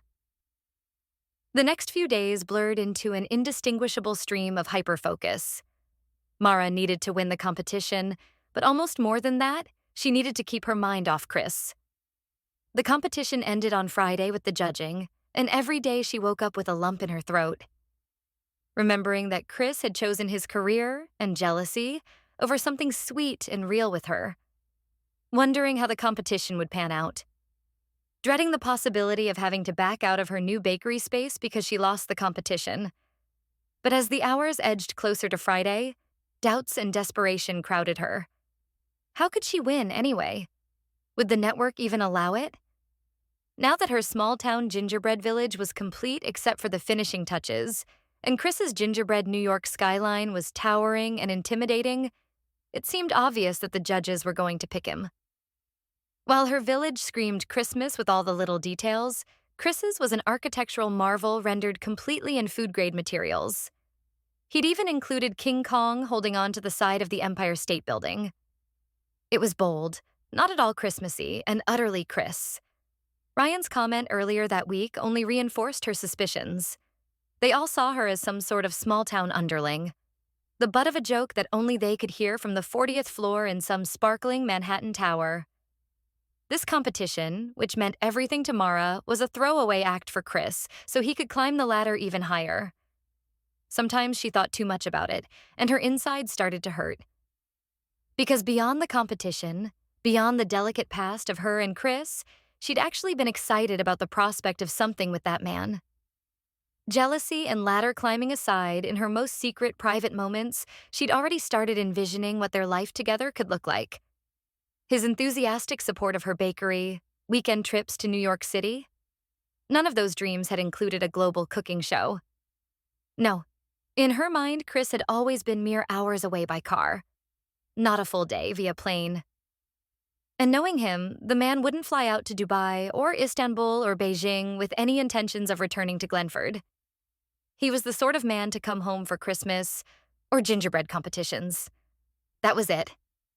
Still, it was hard to convince the romantic girl inside her to calm down. Part of her still wanted to fight for it. For them. But she couldn't fight for them if Chris himself wasn't also willing.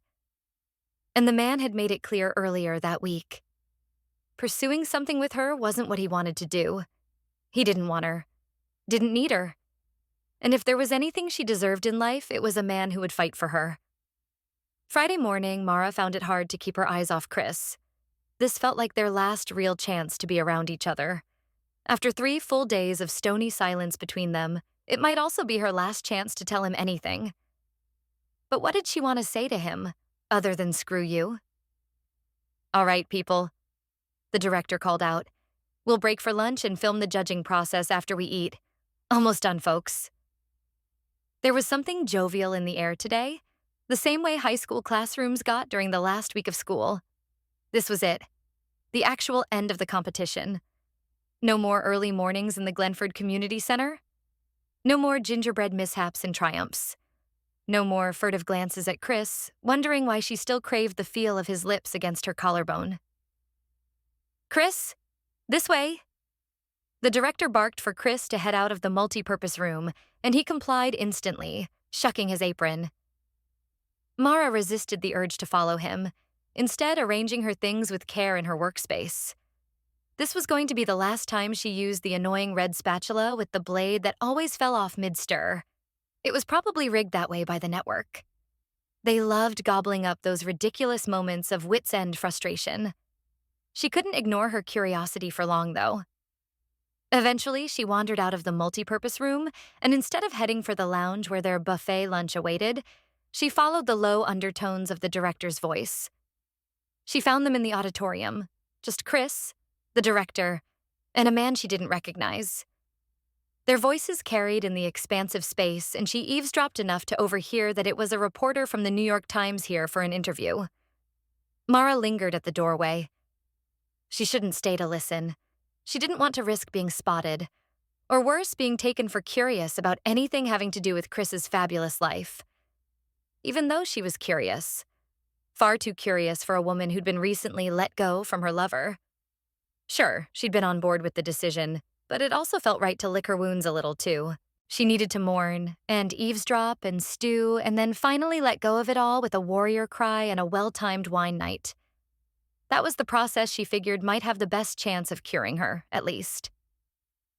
"This new show promises to be really big," the reporter was saying. "I mean, mega. America has been hungry for something like this since Anthony Bourdain, may he rest in peace. Are you prepared to fill the shoes of a legend like him?" Chris chuckled, crossing an ankle over his knee. "I'll never be Anthony Bourdain. That's for sure. But I'll always be Chris Denton. That's all I can really give to people, you know? I'm just the man that I am. People have seen me for years on television. That's what they're going to continue to get. I see this new show being a little rougher around the edges, though. Anthony liked to spectate. I'm planning on getting right up in these kitchens next to the chefs and being their prep cook. Really, we should name the show Global Prep Cook. That's what I'll be doing." Assisting other chefs around the world, Mara listened in until her stomach started grumbling too loudly to ignore. She skulked off toward the lounge, anxiety streaking under her skin. The new show train was officially in motion.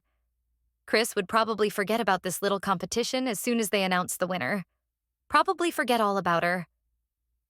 Dark thoughts tormented her through lunch as she glumly ate a turkey sandwich and Caesar salad. She needed to be prepared for the end of this show, because it would mean the definitive end to this back and forth with Chris. Soon, he'd not only move on, he'd move across the world. Mara would become a blip in his romantic past, and she'd be here, baking cookies and wondering what could have been. She sniffed, cleaning up her lunch waste before straightening her back. Enough of this pity party. The spurned lover crap ended today. Once the lunch break was over, she marched into the multi-purpose room, ready for the judging. Along the far wall, they'd assembled the judges' table, where 3 celebrity judges would be assessing and considering their work. They needed 3, despite outnumbering the contestants, to prevent a tie. Plus, the judges' comments and debates would feature heavily in the last episode, which was set to air the week before Christmas. Mara paced her workspace, her team assembled along the countertops. The gingerbread village was done, and perfectly so. The church bell glistened with sparkles.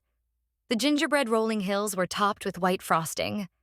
The Christmas tree in the center of the town, not gingerbread, but actually a tiny decorated plastic tree, made her smile every time she looked at it. She'd never created something so elaborate.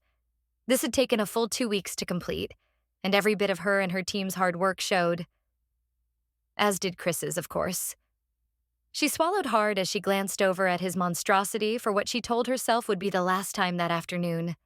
Partly because she didn't want to be seen gawking, but also because every time she looked at his gingerbread masterpiece, she also saw Chris himself.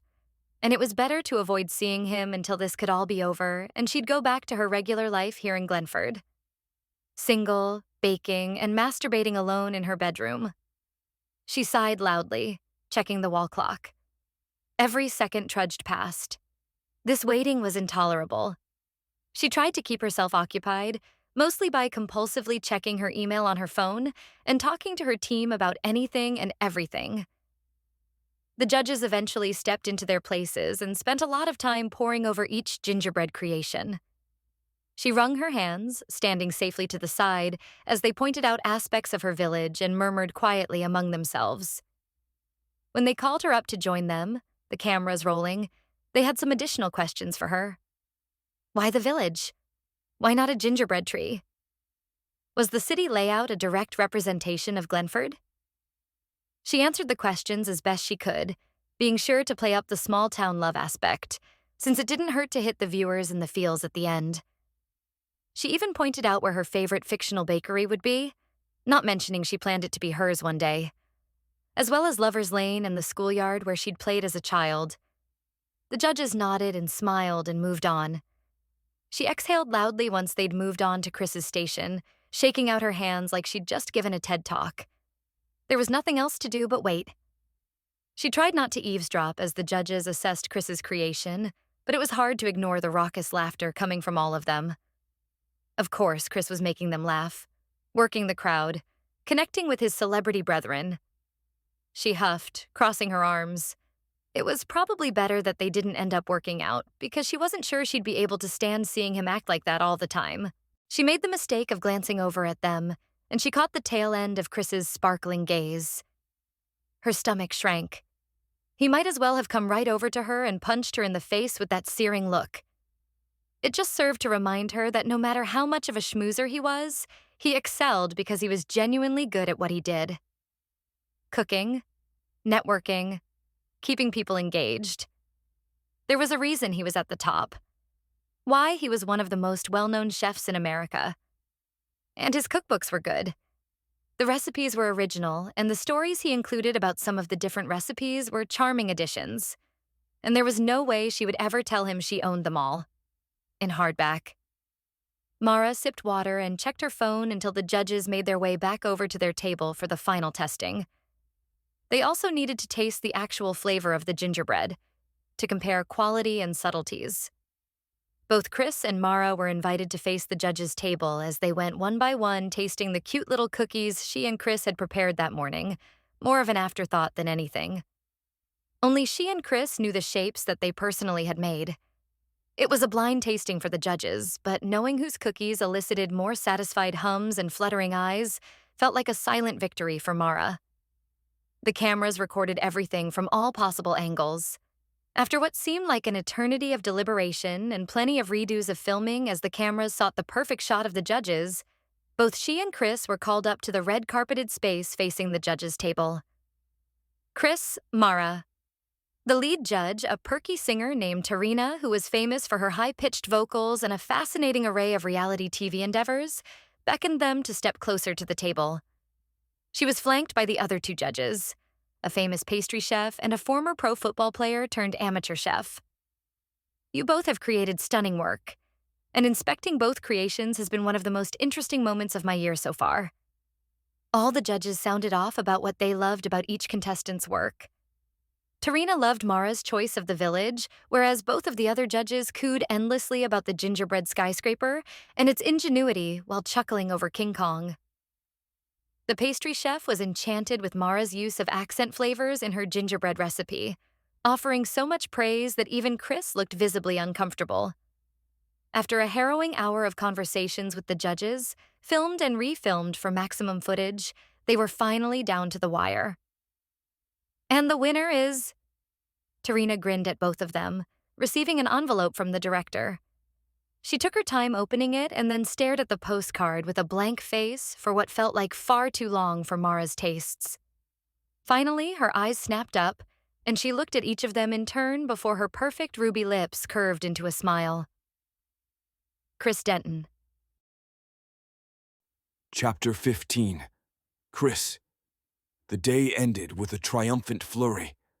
Another press conference, more interviews, camera crews everywhere.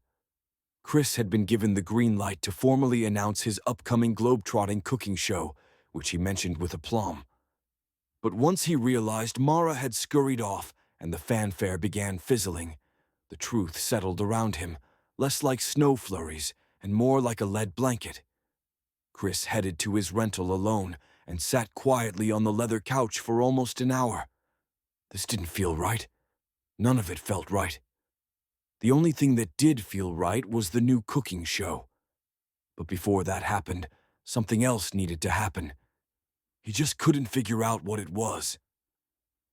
In lieu of dinner that evening, he decided to head to the bar. Really, he wanted to go to Mara's house, but what good would that do? One last intimate night before they never saw each other again. That was if she even let him inside the door. At this point, he wouldn't let him inside the door, so getting drunk was probably the best way to handle things right now. A hangover seemed like the perfect way to end his time here in Glenford. Chris chose the closest and smallest bar in town. He didn't want to deal with running into people he knew, much less any gawkers or overly drunk and friendly locals. He just wanted to wallow in peace. Ironic that he'd be wallowing on the best day of his career. But it was better not to think too hard about that, at least not until the alcohol was flowing. Rupp's was the closest hole in the wall he could find. Inside, about 7 men lined the bar, perched on stools. And the first person he noticed when he went inside was Dan. The guy was impossible to avoid. And at this point, it seemed more like a curse than anything else. What else was left but to face it? Head on. Chris sighed and headed straight for Dan, who lifted his beer as a greeting. "Fancy meeting you here," Chris muttered as he waved down the bartender. "This was my dad's favorite watering hole," Dan said with a grimace. "Did he pass?" "Yeah." A few months ago, Chris tapped a knuckle against the wooden bar, frowning down at the grain. "Sorry to hear that. Let's drink to him tonight." The bartender arrived, and Chris ordered 2 whiskeys, neat. When Dan lifted a brow, Chris said, "One for your dad, remember?" Chris clinked his tumbler to Dan's beer bottle and downed the whole thing in one gulp. He slid the empty tumbler across the bar, grimacing. "That's the stuff," Chris said, then reached for the second tumbler and swirled the amber liquid around. "I take it you're out celebrating," Dan said. "Sure. Celebrating," he hefted with a humorless laugh. "Or whatever. You won the competition. What's not to celebrate? The fact that winning the competition brought about losing Mara. The future looks bright. I'm as happy as any miserable New Yorker could be, I guess, so at least there's that. Oh, this is off the record, by the way." Dan cracked a grin. "Of course. Everything that happens in Rupp's is off the record. So what do you plan on doing with that prize money? Be honest." "At the press conference, I announced that I was donating it to the Glenford Community Center in my parents' name." Dan narrowed his eyes. "Seriously?" "Yeah, why not?" Chris shrugged, taking a swig of his second whiskey. "I don't need it." Dan studied him for a moment, his expression growing unreadable. "You know, Mara had big plans for that money if she'd won." The tops of Chris's shoulders went hot at the mention of Mara's name. "I'm sure she did. Not that she was willing to share that with me. My mom's a real estate agent. She told me that Mara put down a deposit on a little place not far from here. She's planning on opening a bakery. Or was, at least. I think she was going to use the prize money to fund it." The news settled strangely inside Chris. He focused on his breaths for a few moments, trying to figure out the best response. "She never told me she was planning on opening a bakery." "She didn't tell anyone, except my mom. But Mom has never been good at keeping secrets, and she told me. Mara swore me to secrecy, but I guess it's okay to mention it now, since it probably won't happen." Chris studied his glass for a moment, thinking back on all the questions she'd dodged about what she'd been doing and why she didn't want to tell him. He still didn't understand why it was such a big deal to share the information with him, of all people. But the more he thought about it, he could guess why she might not want to. It took guts to start a new business venture, and in the shadow of someone like Chris. I wish she had mentioned it. Heat prickled through his body, and suddenly, the synapses were firing. Gears turning, ideas sparking to life. His phone vibrated in his pocket, and he slipped it out to see the caller. His cousin Josh. Chris tapped out a quick text message. "Call you back in a minute," and decided to finish his drink and leave. Getting blind drunk was no longer the course for the rest of the evening. "Well, she at least got lots of coverage from the show, so I think whatever she launches next will have a good shot at making it," Dan went on. "I know it will." Chris took another sip from his glass. "She's the hardest worker I know. She ran laps around me in that kitchen, and she makes killer gingerbread. Apparently, we all saw that," Dan teased. Chris laughed, even though part of him wanted to give him crap for the comment. So, Dan spun the bottle in front of him, catching it easily and taking another sip. I owe you an apology. I should have done it years ago, but I was a teenager who didn't like to lose, especially to American royalty. Chris frowned, trying to make sense of what he was saying. What now? Royalty. Dan shot him some side-eye. Dude, your family owns Denton hotels. You probably went to birthday parties for Paris Hilton. Snorting at that comment, Chris told him, Actually, she's quite a bit older than me. But her younger brothers used to throw some amazing house parties. Dan elbowed him. That's what I'm saying.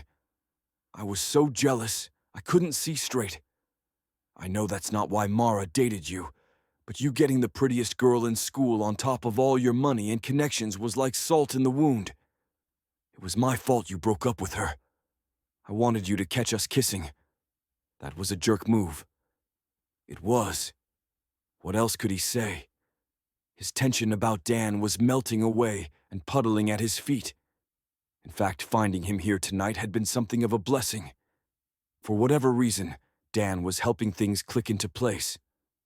Water under the bridge, man. That was a long time ago. We all made our share of bad moves back in the day. When do you head back to the city? Dan asked.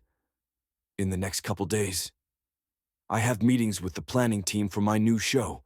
There's still a lot we need to do to get everything set up before we shoot our first episode. Sounds like a heck of a commute, constantly flying out of the country. Not as much as you might think. The plan is to stay in the field while we film the first 8 episodes for the first season. I expect to be gone for at least 6 months.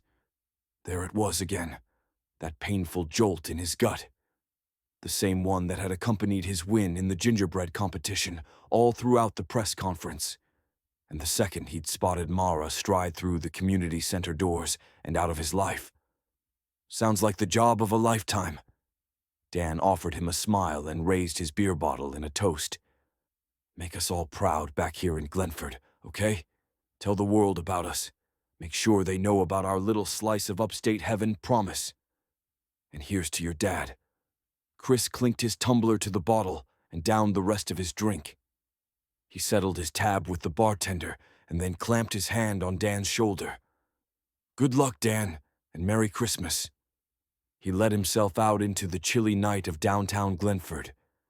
As soon as he began the trek back to his rental, he slid out his phone and called Josh. His cousin answered on the 3rd ring. There you are. Congratulations. My extra famous cousin is about to become even more famous.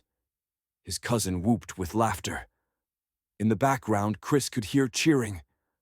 You're on speaker. Amelia, Mitch, and Jules are all here too. We wanted to call to help you celebrate the good news. Chris had sent both Josh and Mitch a quick I won text with strict instructions to share it with nobody outside their inner circle. The network would have killed him if the results leaked early. All the reporters had to swear to abide by the information embargo to be permitted into the final press conference. Chris laughed, pressing the phone to his ear. Oh, come on. I'm not extra famous. Just normal famous. Once news breaks about this win, you'll be in high demand. I can't wait to see what you do with this cooking show. It's going to be so great. Are you excited? Josh had always been supportive of Chris's aspirations and the first to try anything that Chris came up with in the kitchen. Having grown up, initially, as an only child, he'd had to adjust to living with other guys his age, but his cousins became a huge support to him after his parents died. They'd been as tight as siblings ever since. I'm thrilled, Chris clarified, his steps scuffing lightly over the sidewalk as he strode toward his condo a few blocks away. And it was true. But he was also confused and a little bit anxious. He had a lot to figure out before he headed back home. I just wonder if it's a little soon. It's never too soon to achieve your goals, Josh quipped. Yeah. I know Chris heaved a sigh, unsure if he should say more. The situation with Mara was burning inside of him, but maybe now wasn't the right time. Okay, something's going on. What is it? Josh demanded. Chris couldn't help but smile. You can always tell when I need your brotherly advice. It's my specialty. What's going on? Chris took a restorative breath before launching into the situation with Mara. Her winning the local contest only to be paired against him. Their electric reunion, flower imprints and all. The epic weekend in his condo, followed by the recurring jealousy issues. Turns out, Chris concluded, she's been keeping some business plans from me. She wants to open a bakery and was going to use the winnings to do it. You could give that money to her in a heartbeat, Mitch said. The mere words caused his own heart to start beating faster. I know. Exactly. I just wish she'd told me what was going on. I'd already announced that I was giving the prize money to the community center in my parents' name, but she was so tight-lipped about it all, well, she wasn't sure how it would pan out, Josh chimed in. Plus, you were competitors. It's not like she was going to goad you into losing just for the sake of her future business. Josh's words thudded through him, and that's when he realized his cousin was sort of right. If he'd known that Mara was planning on using that money to invest in the startup of her dreams, he might have considered approaching the network executives to ensure that he lost and Mara won.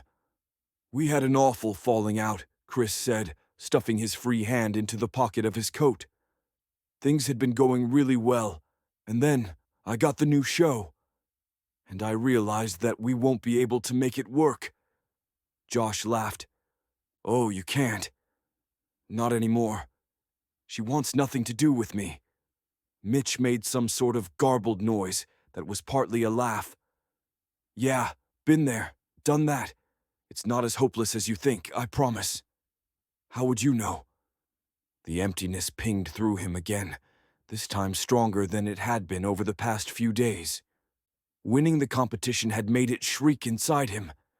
He was tired of being successful everywhere, but in love.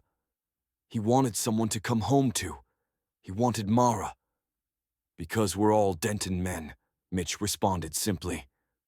We're all hard-headed until the right woman comes along. Chris mulled over the words for a moment, and then he broke into laughter. It's true, Mitch went on. My priorities changed completely once I fell for Jules. Sometimes you have to take big risks if you want to chase the things that matter most. The cousins chatted a while longer, and by the time they hung up, Chris had reached his condo. Pacing, pensive and alone, his cousins had given him plenty to think about. Now he just had to figure out what to do from here. Chapter 16. Mara. Mara called Julia's office early the next morning to cancel her deposit on the space. Dan's mother was understandably upset at the decision, but she honored Mara's wishes even though she encouraged her to take some more time to think about it. And this isn't because I want the commission from this, Julia said before they hung up. I want to see you go after your dreams. I will, Mara promised, her throat tightening. I just have to adjust my timeline. That's all. She repeated those words to herself the entire rest of the morning as she took a shower, headed for the community center, and met up with her sister Caitlin to pack up her gingerbread village. She'd promised the piece of art to a local charity for their Christmas party. She and Caitlin worked at sectioning the village as quickly and carefully as possible. So what will happen with Chris's giant dick scraper? Caitlin asked with a snort. Her sister knew the gist of what had gone down between them. Who knows? He'll probably throw it in the trash. Mara felt her frown deepen, on its way to becoming permanent. Would he waste something like that? Mara sighed. Probably. I don't know. I don't know anything anymore. The confusion and despair had layered on so thickly that it formed a crust around her. She wanted Chris, and at the same time she was glad to be rid of him. But even those feelings were tempered with more longing. She felt lost inside her own head. Life with him seemed foreign and impossible, but life without him seemed off too. I probably should have told him that I was gunning for the bakery, Mara murmured a long while after their conversation had died down. Caitlin sent her a sharp look. You think that would have solved everything? It wouldn't have hurt, Mara grumbled. She set the church on top of parchment paper inside its own box. It wouldn't have solved his trust issues, though, Caitlin pointed out, shaking her head. That man was dead set on suspecting you of something. It probably would have continued to be a problem. Mara sighed and tried to latch onto that as the final word in the matter. But it was hard, because every time she came across a different part of her village that Chris had helped set up or decorate, her mind flashed back to him. Back to those tender, real parts that she'd seen during their time together. The parts that she'd fallen for once upon a time. The parts that she'd fallen for again so quickly, so easily. The real Chris was still in there, and she'd found him. But the real Chris doesn't want to hear you out. Not that she'd given him much of a reason. She had been secretive and mistrustful of his motives, and she'd assumed the worst about him before he'd arrived back in Glenford. They were both to blame. Not that there was anything she could do about it. He was off to travel the globe, and Mara would remain here, alone. And that was that. Caitlin and Mara transported the gingerbread village to the local charity with care.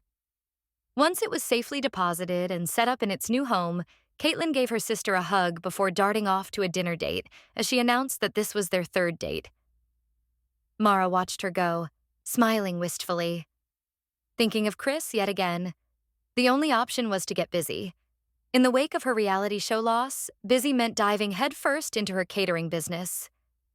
She got to work getting her receipts in order for the end of the year, spent some time communicating with customers about upcoming events, even fielded a few new client calls now that her name had appeared in local papers and online. People were interested in what she had to offer. Losing to Chris wasn't all bad. Maybe her dream of opening a bakery wouldn't have to be pushed too far back. Chris was a distant memory. Even though he crossed her mind no less than 30 times each day as she wondered where he was, whether he was halfway to Dubai, and whether he still thought of her even half as often as she thought of him. When a knock sounded on her front door Wednesday afternoon, she jolted from her desk in the front room. She approached the door hesitantly. She wasn't expecting anyone, that was for sure. She peered through the peephole, her mouth parting at the sight beyond. Mara clamped a hand over her mouth. Chris stood on the other side of her door, tall and handsome as ever, his dark hair expertly styled. Those blue eyes focused right on the peephole, as though he could sense her looking through. She brought a shaky hand to the doorknob and slowly cracked the door open. She peered through the slit. "Can I help you?" He held up his hands, showing off the wreath he carried. It was an enormous green monstrosity, decked with holly and a huge golden bow. It was the type of Christmas gaudy that she loved. "Hey, I noticed you don't have a wreath." She blinked a few times, letting his odd intro settle into her. Then suddenly, a laugh burst out of her. You're right." She opened the door a few more inches, tucking some hair behind her ear. She was definitely in work-from-home mode, which meant leggings and an oversized shirt with no bra.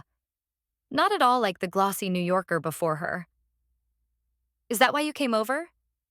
He shrugged, eyeing her door. "Want me to hang it?" "Sure." There was already a hook on the door, one of the pre-Christmas preparations she'd managed to get done, without any of the decorations that should follow. Chris delicately lined up the hook with the metallic coil behind the wreath, his tongue poking out as he arranged it just so. "There." He offered a small smile, his gaze shifting to her. "Now you have a wreath." She rolled her lips inward, feeling awkwardness blossom between them. This was strange, but it wasn't unwelcome. "I haven't gotten to the decorations yet." "I keep meaning to, but I've been so busy catching up." "Is your tree up?" Chris asked. Yeah. Can I see it?" She eyed him a moment, unsure of his angle. Coming to her house for a pre-Christmas decoration inspection? It seemed like a plot to get inside her house, and if it was, well, she was a willing victim. "Sure." She stepped aside, welcoming him in. His leather shoes clicked on the wood floor of her foyer as he stepped inside, looking around. This was the first time he'd been to her house. And come to think of it, she wasn't even sure how he knew where she lived. How'd you get my address? She asked quietly. Your mom. Mara nodded as she headed for the tree in her living room. When she turned to look back at him, his gaze sizzled over her. There was so much unspoken between them. So much yet they had to say. I thought you would have headed back to New York by now, she said, her voice sticking to her throat. It was hard to hang on to her hurt when he was facing her, when he was mere feet away after a painful 5 days apart. There's been a change of plans. His gaze dropped for a moment as he ran his thumb over his knuckles. Mara, I'm sorry. She tried to force a smile and brush it off, but her cheeks only twitched. For what? For everything? He laughed softly, but it faded quickly. For not trusting you, mainly. For not fighting for you. His jaw flexed as he studied her, something clouding his eyes. He reached into his pocket suddenly, and when he brought his hand out, he had a slip of paper there. Take this, he said. Mara blinked, stepping forward to examine what he was offering her. A check. She took it from his fingers and read it over.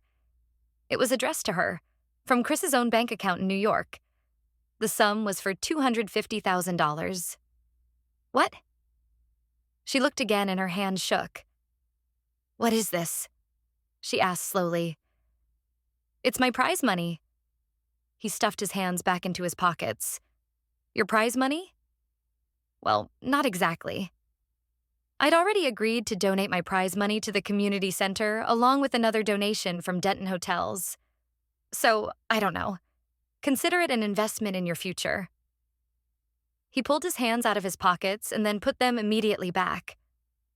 My future? Why was she repeating what he was saying? I ran into Dan, and he told me what you intended to do with the money. And honestly, I want to see you achieve those dreams. Your dreams are important. Besides, I can't think of a better way to thank my hometown than by investing in a business as amazing as yours will be. And since I work in the biz, I know how crazy startup costs can be. I don't want you to stress over it or feel like you have to settle. Mara's bottom lip trembled as she stared at the check. Her entire body had gone hot, and all she could think of was calling Julia to reverse her decision from earlier that week. Are you serious? She whispered. Chris nodded. Way serious. A laugh rocketed out of her, and she wiped away a tear that had spilled. You don't need this for Dubai or whatever? Chris shook his head. Definitely not. And if for some reason it's not enough, please let me know. I'd happily write you another check for whatever amount you need. As to Dubai, that won't be happening for a while. Not until I give them the green light. She sniffed, wiping away another tear. I don't understand. I'm not leaving right away. I met with the executives again to hammer out a new plan, one that involves me heading abroad when I'm ready. His gaze darted away from her briefly. It's going to be on my terms. And my terms for this show include giving me all the time I need to beg for your forgiveness. More tears bubbled up, and soon she was wiping them away from both cheeks. I don't... Forgiveness? She was doing it again. Chris stepped closer, a smile teasing at his lips. She caught a whiff of his scent, and it nearly sent her to her knees. This man was a magnet for her. He always would be. And God help her, she didn't want to ever be away from him. I know I've got some apologizing to do. Some kisses to dole out. He ran his fingertips up her arm, which sent a shiver down her spine. A lot of hot chocolate to make. She laughed through the tears. A metric ton, at least. Chapter 17. Mara. A metric ton. Got it. But how about I start with that apology? He took her hands in his and gave them a light squeeze. So where should I start? The most recent or the first? This was happening. Let's go back to the beginning so we can put it behind us. High school, then. I was a jerk to you. You're right. I didn't give you a chance to explain when I saw you with Dan, and that was wrong. You didn't deserve that. Mara shook her head to clear the tears before shifting to wipe her eyes with her shoulders because she didn't want to let go of Chris's hands. And I'm sorry, too. I shouldn't have danced with Dan. I don't know.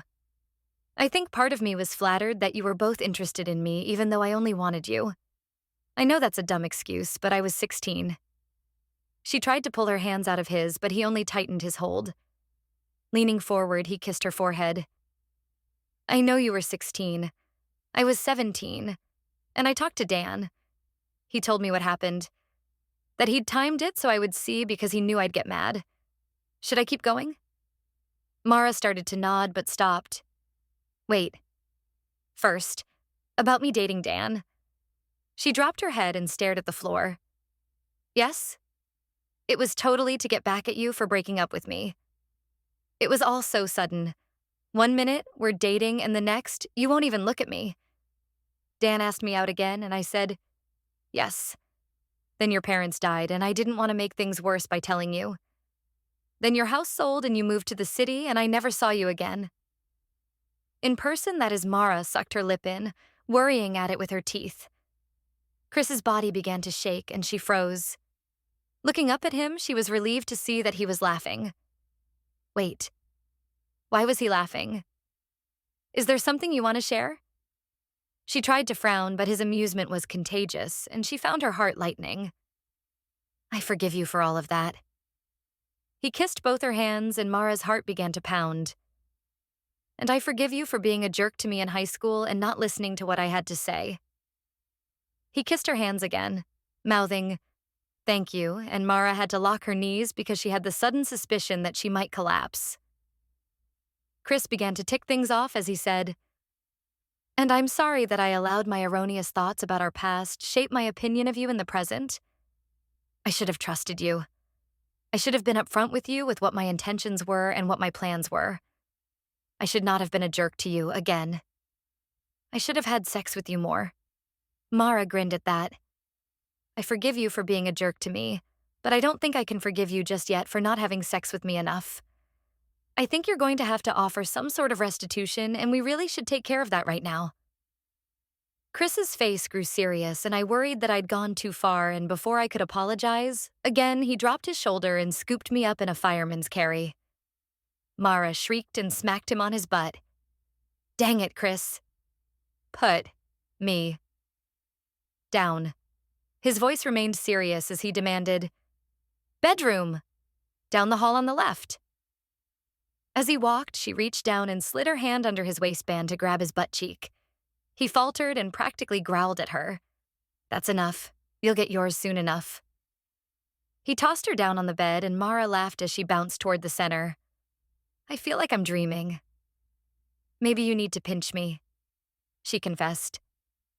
Chris put one knee on the bed and braced his arms on either side of her. Leaning forward, he said, I'd rather kiss you. And he did just that. Gentle and cautious at first, she opened to him, inviting him to do more, and he intensified the kiss, making her moan. Pulling back, he asked her, Still feel like a dream? Mara frowned, biting her lip to keep from smiling. Maybe a little. I think you should kiss me again, just to be sure. Good plan. He shifted so he could stretch out on his side and tugged her down so she was lying next to him. Leaning up on one elbow, he began kissing her face, starting on her forehead and slowly working his way over her face. Each kiss felt like a zap to her heart, and she felt all of the anger and angst start to break apart and float away. When he finally got to her lips, she was reaching for him, unable to keep her hands away. They kissed for what felt like hours, and she felt herself falling deeper in love with him. They paused, both of them taking long, deep breaths, and she asked him, Why is it always so good with you? The sex is phenomenal, but these kisses, they're like biting into the perfect brownie only to find out the baker added a secret ingredient and suddenly, it's that much better. That must sound weird. Chris kissed her nose, smiling at her. Not at all. So, what ingredient am I? Are we talking espresso? He kissed down the side of face to her neck, creamy and sweet with a slight bite or more like chili, bold and complex. Mara laughed at that, and then gasped when he bit down on her neck, sucking slightly before releasing her. Both?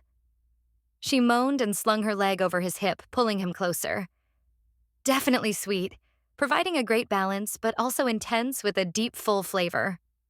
He hummed against her neck. I like the sound of that, but we left out the most important ingredient. Mara tugged at his shirt, sliding her hand under it to stroke across his abs and up to his chest, enjoying his answering shudder. We did? What? Cinnamon? Orange blossom? Love. Her hand stilled and she stared at his chest, unable to look up. Love? The most important ingredient in any recipe is love. He lifted her shirt and was kissing his way up her stomach. Mara tangled her fingers in his hair, encouraging him to keep going while trying to keep track of what he was saying. I'm not so sure a professional chef infuses everything they make with love. Chris stilled.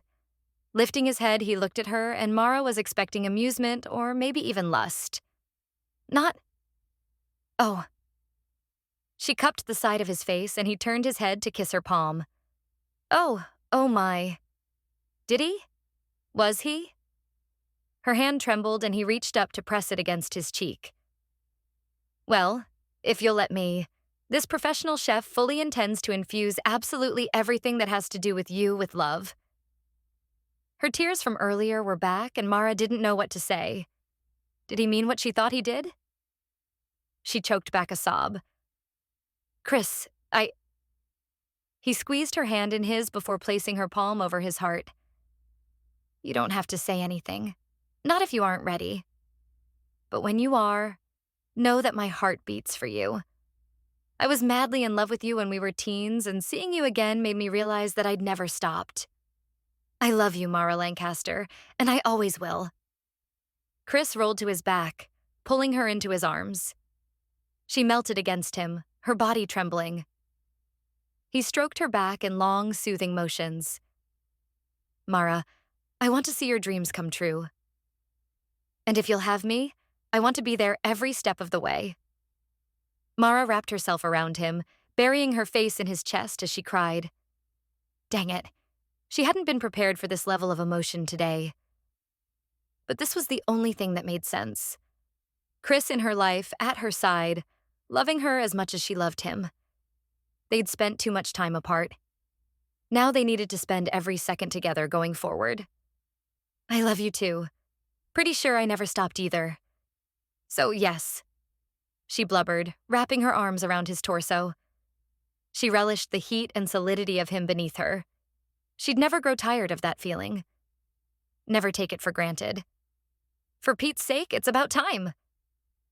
Chris laughed, squeezing her into a tight hug before rolling so she was lying beneath him. He pressed his lips to hers in a kiss that stopped time. Because finally, they were right where they were meant to be. Together. Chapter 18. Epilogue. 1 year later. Mara. Mara rushed around Mitch and Jules's penthouse above Denton's flagship hotel in New York City.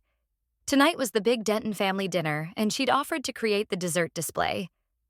Thanks to Chris's generosity and the popularity of last year's gingerbread house competition, Sweet and Savory Treats was a rousing success from the day they opened, and they were discussing possibly expanding to include mail order to accommodate fans who lived out of state. And boy, were there a lot of fans, particularly thanks to her sister. Caitlin was responsible for the bakery's social media, and they'd developed a huge following thanks to her sister's TikTok videos and Instagram pics. Of course, it helped that her sister often included pics of a shirtless Chris, which fans of Chef Chris ate up. Mara didn't mind.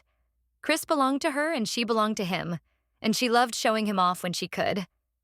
He was hot when he was in the kitchen wearing an apron, but he was scorching when he was walking around half naked. She inhaled deeply, taking in the calming scents blending in the kitchen.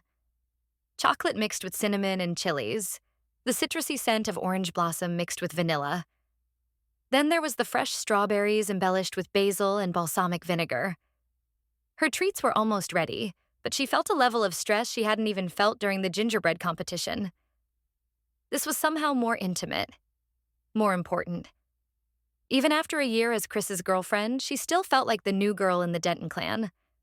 She got along amazingly well with everyone, but she wanted to impress them as much as possible. Make them see that she deserved a spot in the family just as much as everyone else, because the Dentons had some pretty huge shoes to fill. Good Lord, what is baking in here? Amelia swept into the kitchen, sniffing exaggeratedly.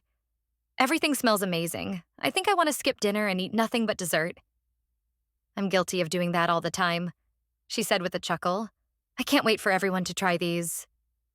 The brownies and the orange and vanilla meringue tarts sell out faster than we can make them at the bakery. But the shortcake parfaits with strawberry, basil, and balsamic vinegar are new, and I'm anxious to see what everyone thinks.